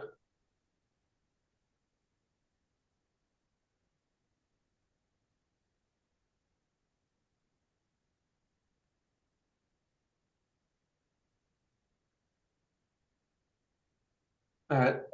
So the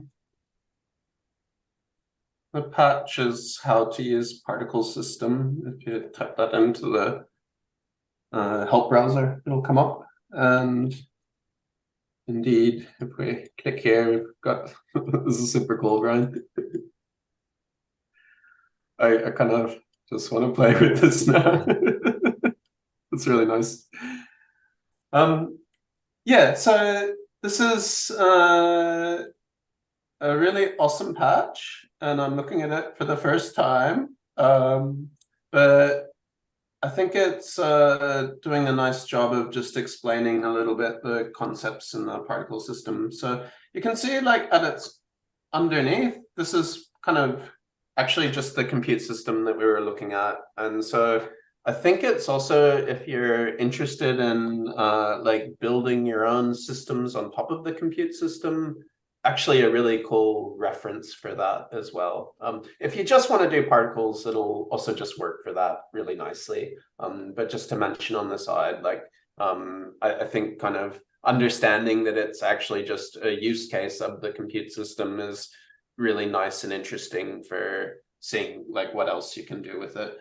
So the way, broadly speaking, that it works is that it's kind of broken into like you've got your emission stage and your simulation stage.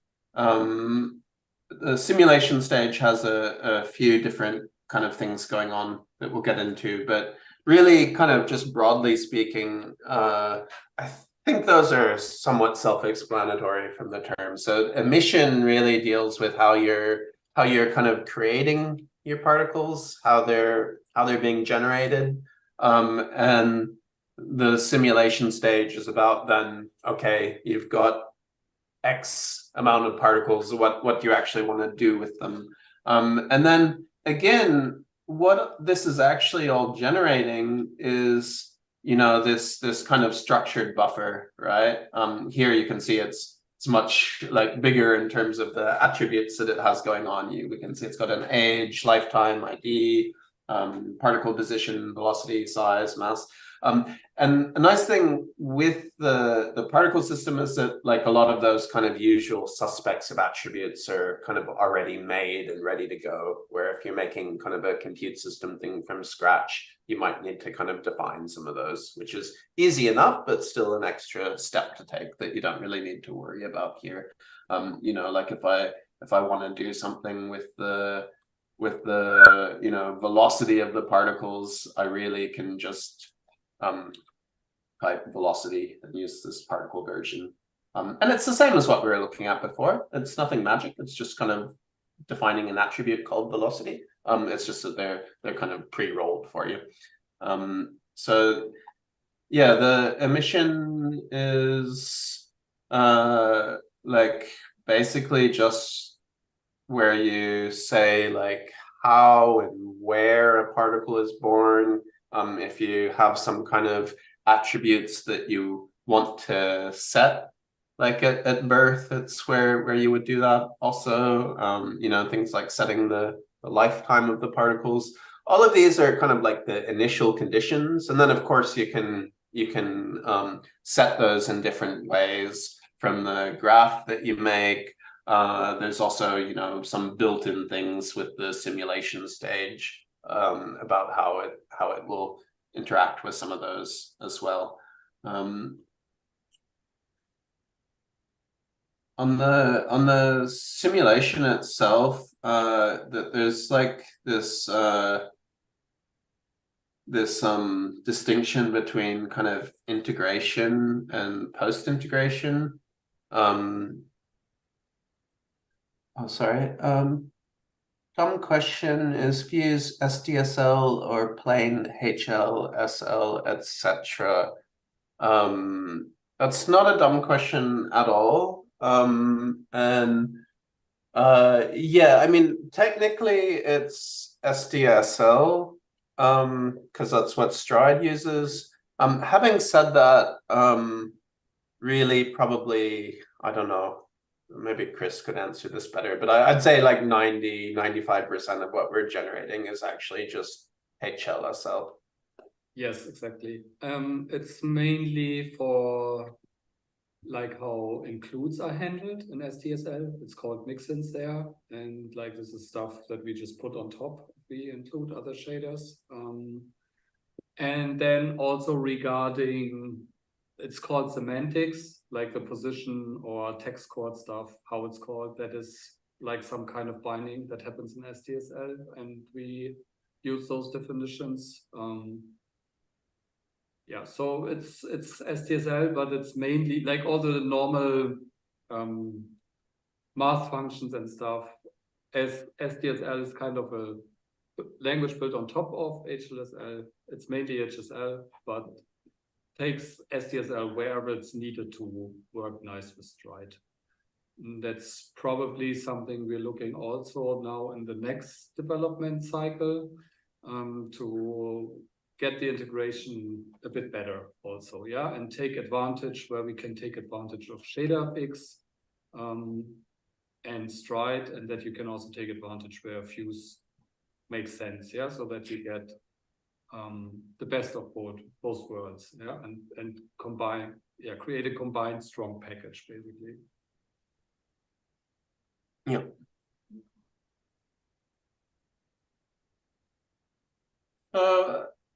Just coming back to these kind of different inputs on the simulation stage, in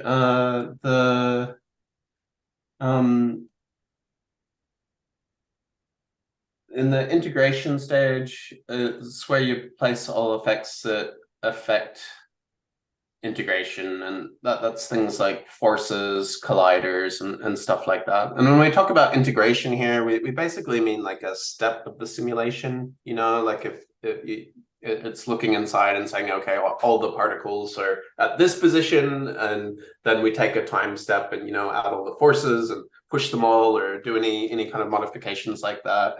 And then you can kind of have a opportunity after that as well, if you want to kind of place things that are more like not necessarily a part of that process, more kind of like deterministic, that sort of thing. Yeah. And then again, this whole thing is really like just taking care for making all of this simulation data. And that's kind of, in my opinion, really beautiful that that's so cleanly decoupled. You know, it's being quite nicely rendered here, but the way that it's rendered is actually all happening down here. And at that point, I mean, we basically just have this big buffer that has all these attributes, and then we can choose to do with that whatever we want.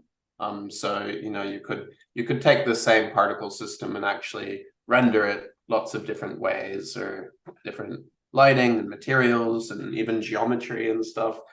At this point in the compute system, all it's really doing is filling and managing this big buffer for us.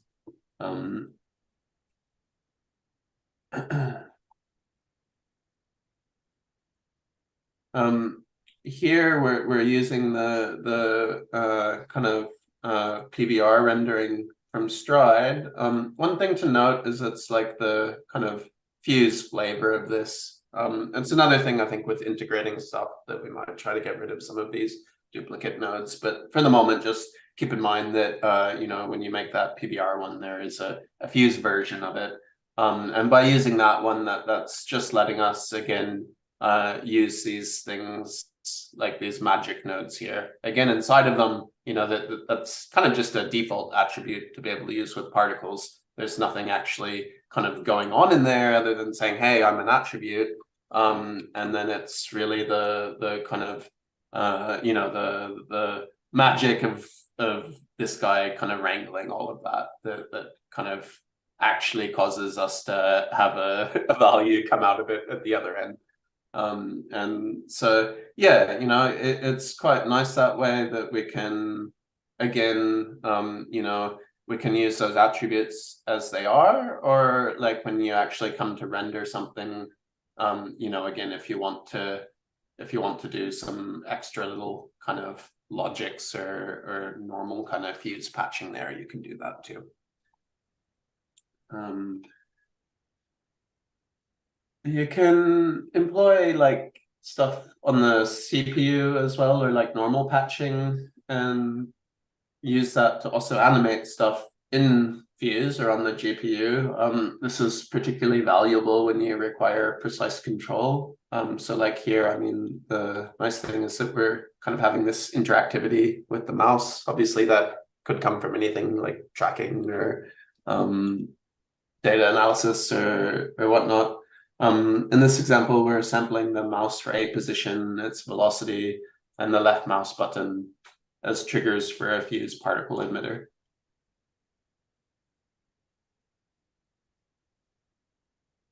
Yeah, super nice patch, Brian. That's a really nice resource, I think. There are like a ton more examples of compute system stuff. There's a heap of examples of particle system ones, all kinds of really nice ones. I think this one is just kind of a nice one to highlight in the context of our session today, because it does give you like a little bit of an example and some annotation and commentary that's just really useful if you're just wanting to get your head around how it works, or you know, if you need a refresher to just come back to how things are. I would say that the help stuff's super useful generally as a workflow aid also, even if you do kind of somehow think you know what you're doing, or just as often like, you know, being able to use it as a little bit of a clipboard kind of thing. I know a lot of people kind of maintain their own libraries of snippets and things as a work aid as well, but there's a lot there like that, you know, like if I wanted to kind of make a particle system from scratch, it's actually pretty rare, honestly, that I would actually just open a blank patch and start making it. I'd be very likely to, you know, grab a bit of this boilerplate, maybe save this patch as something else or copy that into a new one and go from there. And the same with like a lot of the other examples for kind of different techniques and things. They're useful as a reference, but also actually quite handy if you just want to kit bash stuff as well. I do want to leave a little bit of time for discussion. I would just say maybe if there's anything glaring that we haven't covered at all, I guess fluid comes to mind. It's going to be very brief. Is there any other kind of general topics that like just really want a mention of?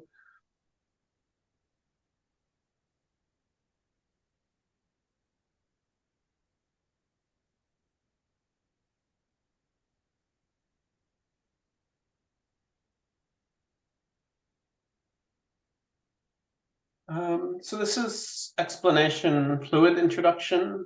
We will work a little bit more on curating the help for Fuse also. As you can see, I've been kind of like scrolling up and down desperately through this session, but we will make it a little bit more structured, and also that, you know, things like some of these intro patches will appear both in the introduction and in the relevant part itself. Seem to be accidentally opening something. So the fluid, again, it's, where is it? Actually built also using this compute system, and it's completely patched. It's not using any actual shader code, which I think is like a real testament to how flexible the kind of underlying system is, that you can make things like this. I will just kind of breeze over this. I just wanted to point this patch out because, again, there's some very nice examples of fluid, but some of them maybe don't have a ton of commentary or whatnot. This one does have a little bit more. So if you're wanting to just kind of get orientated with the fluid, might be a good kind of starting point there.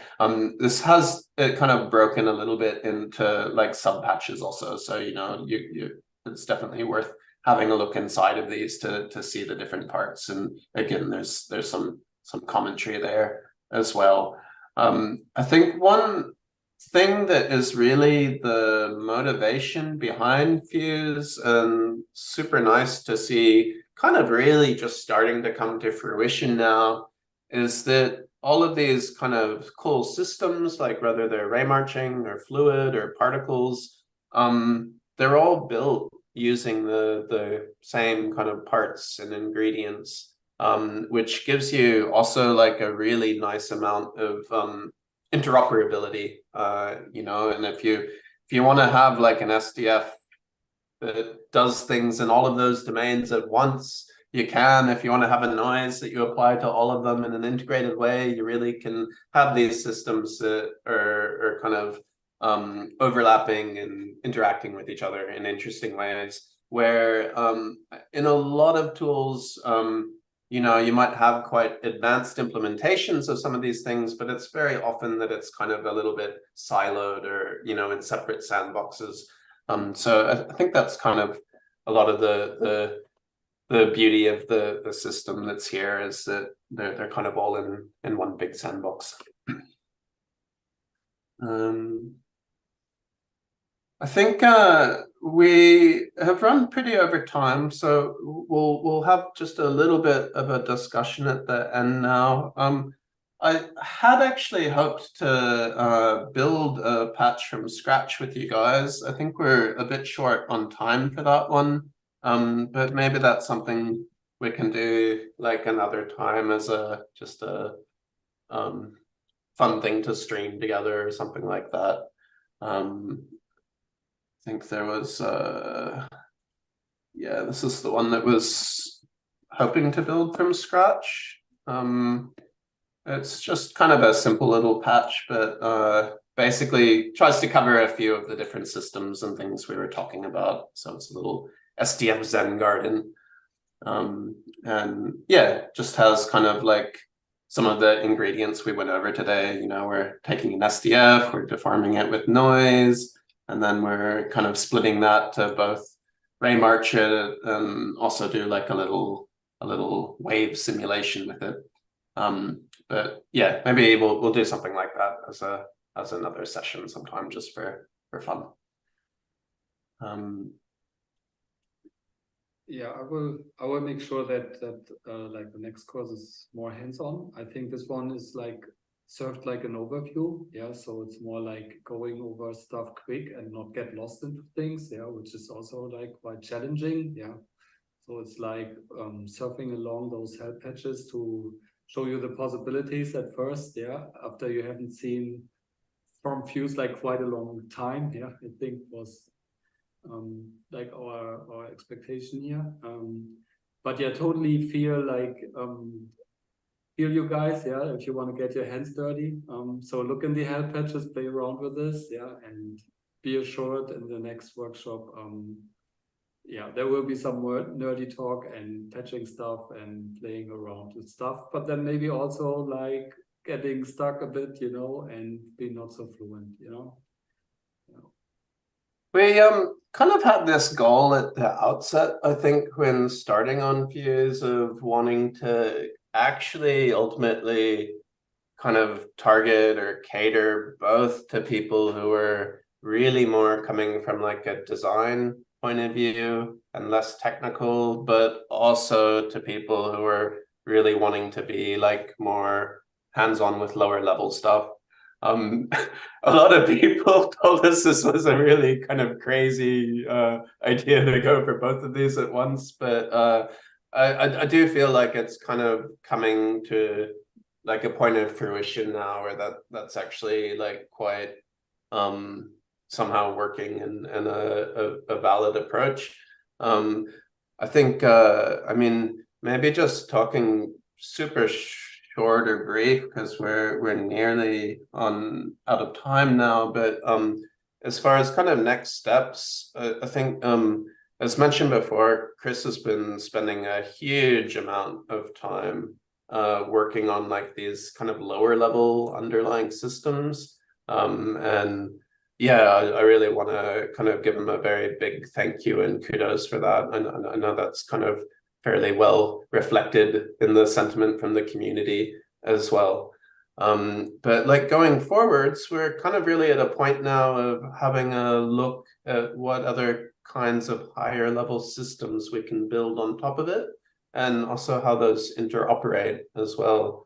I don't know, Chris, if you want to share some thoughts about that. Yeah, I must say now while working in it, I'm quite happy like how all the stuff turned out. Yeah, like with the previous version of Fuse, I felt like limited and said like, oh, it's not like you can express everything. Yeah, so it's like you need to take shortcuts here and there. And so if someone wants to patch it, he cannot patch it. But that was not only the only issue, you know, like stuff was not so interoperable. Yeah, because at a certain point you had to write a shader again. Yeah, and then you were out of the flow.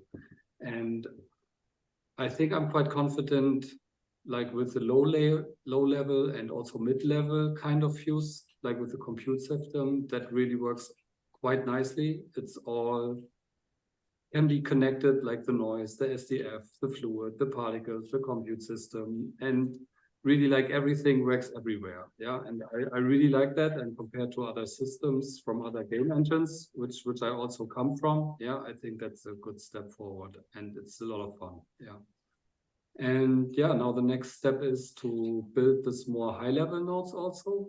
Yeah, because not everything needs to build from scratch. Yeah, if the job can get done easy, why not? Yeah, so then have nodes for that for sure. Yeah, but I think for the other thing, it would also be important for me to not hide these aspects, you know, that the flexibility is there and that it's possible and that you can build more stuff beyond that imagination. Yeah.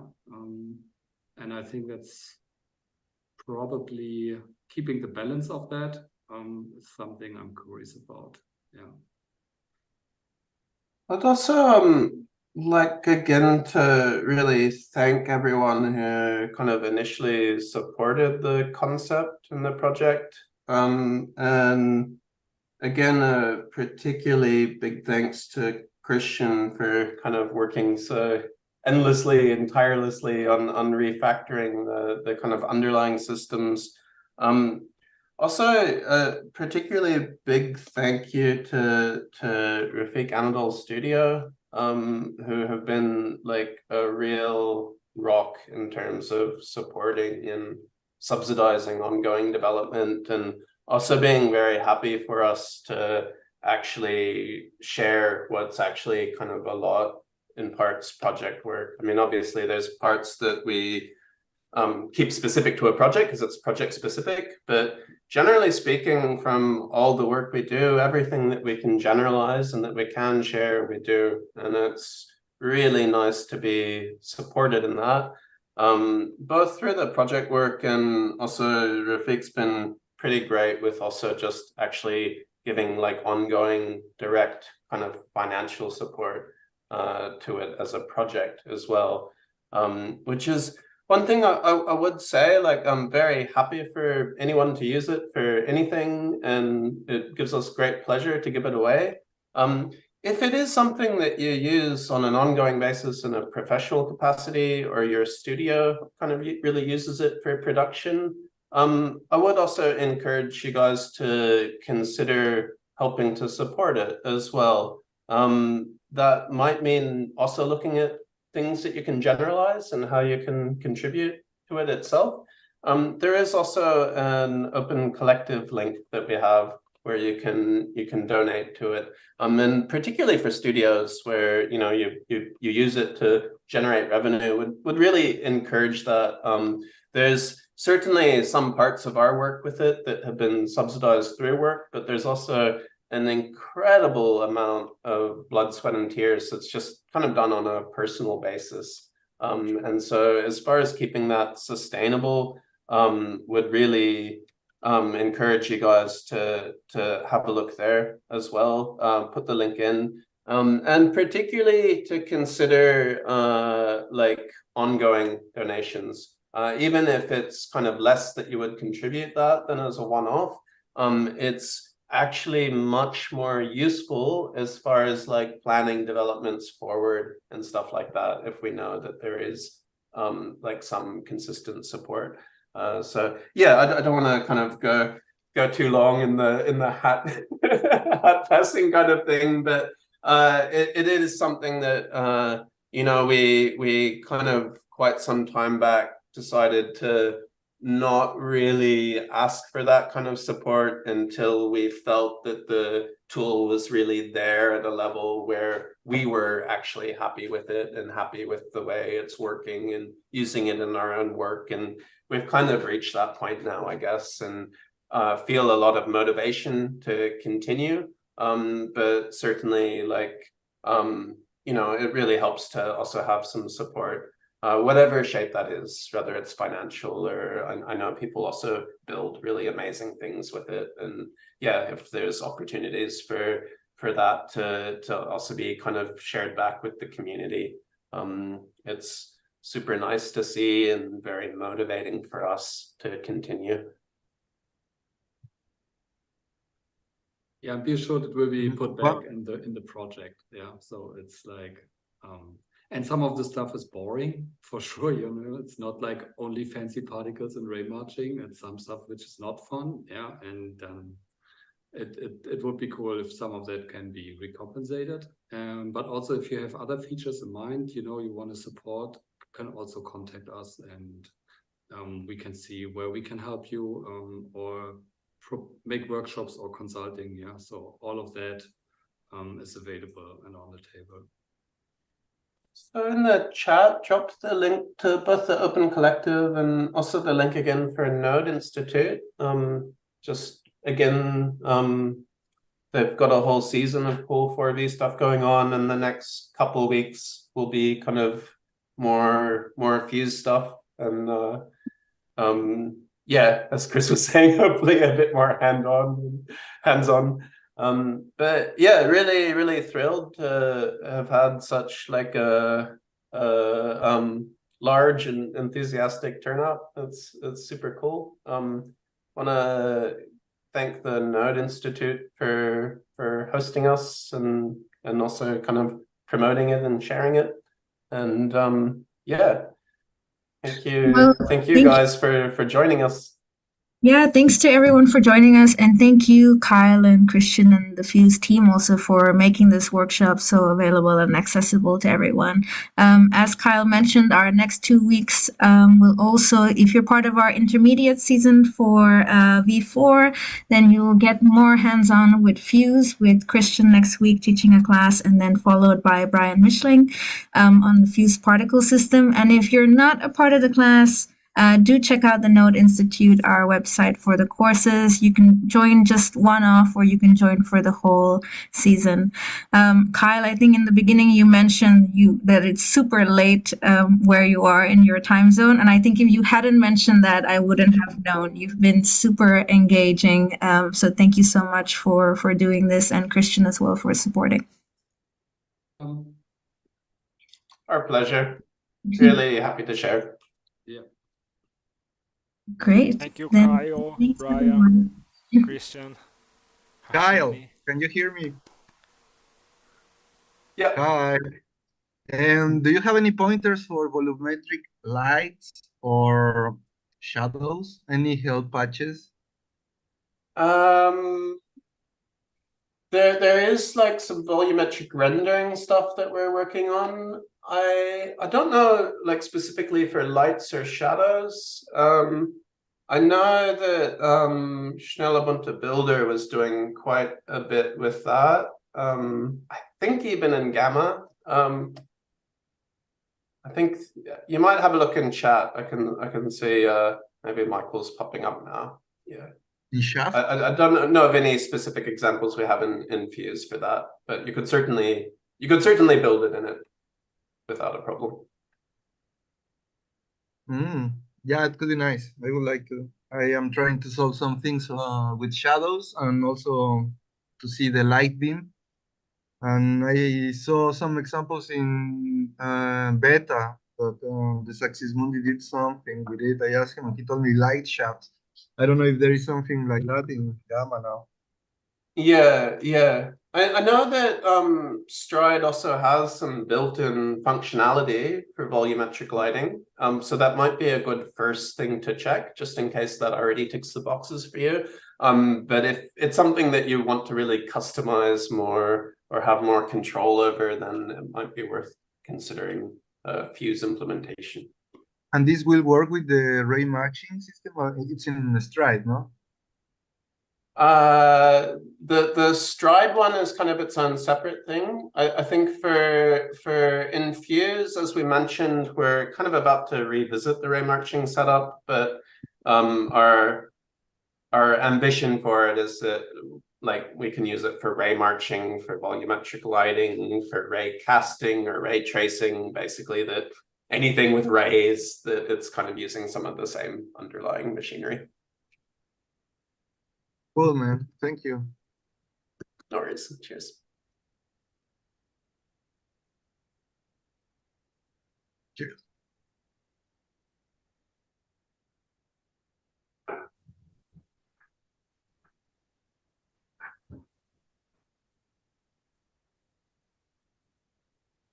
Great. Then if there are no other questions, you'll find these guys on Element, so feel free to ask questions that you think of later. And thanks again, everyone, for joining us tonight. Thank you. Thanks, everyone. Bye. Cheers. Bye-bye. Bye. Thank you.